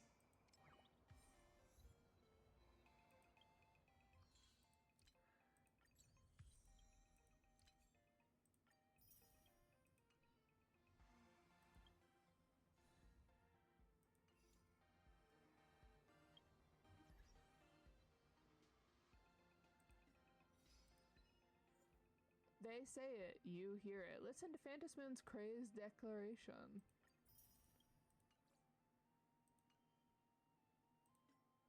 What would you even do as the Eon of Elation?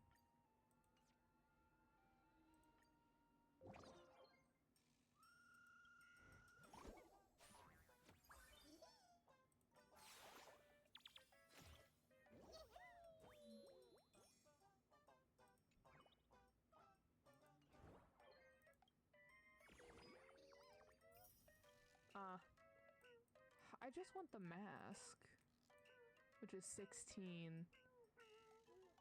Gotta do a couple side quests and then we'll be able to finally unlock the mask. Okay, so our goal for next weekend is we're gonna show off the event, the Wispe, this one, and then I'll do it off camera. We'll just do like the introduction and then I'll do the rest of it off camera because it just seems to be a mini game. And then we're gonna do a couple of those side quests so that we can get to the Furbobo level 16, which will allow us to get the mask, and then I can finally have the mask accessory on, which will give us like a more, not in character, but we'll feel like more playing the character more. I don't know how to explain what I'm trying to say. It is now Honkai Star Rail Sunday, though. Alright, so I will see you all next weekend. Maybe Saturday, maybe Sunday. We'll have to see. I hope you all get some good sleep this week and also some good food. Thank you. Bye, everyone.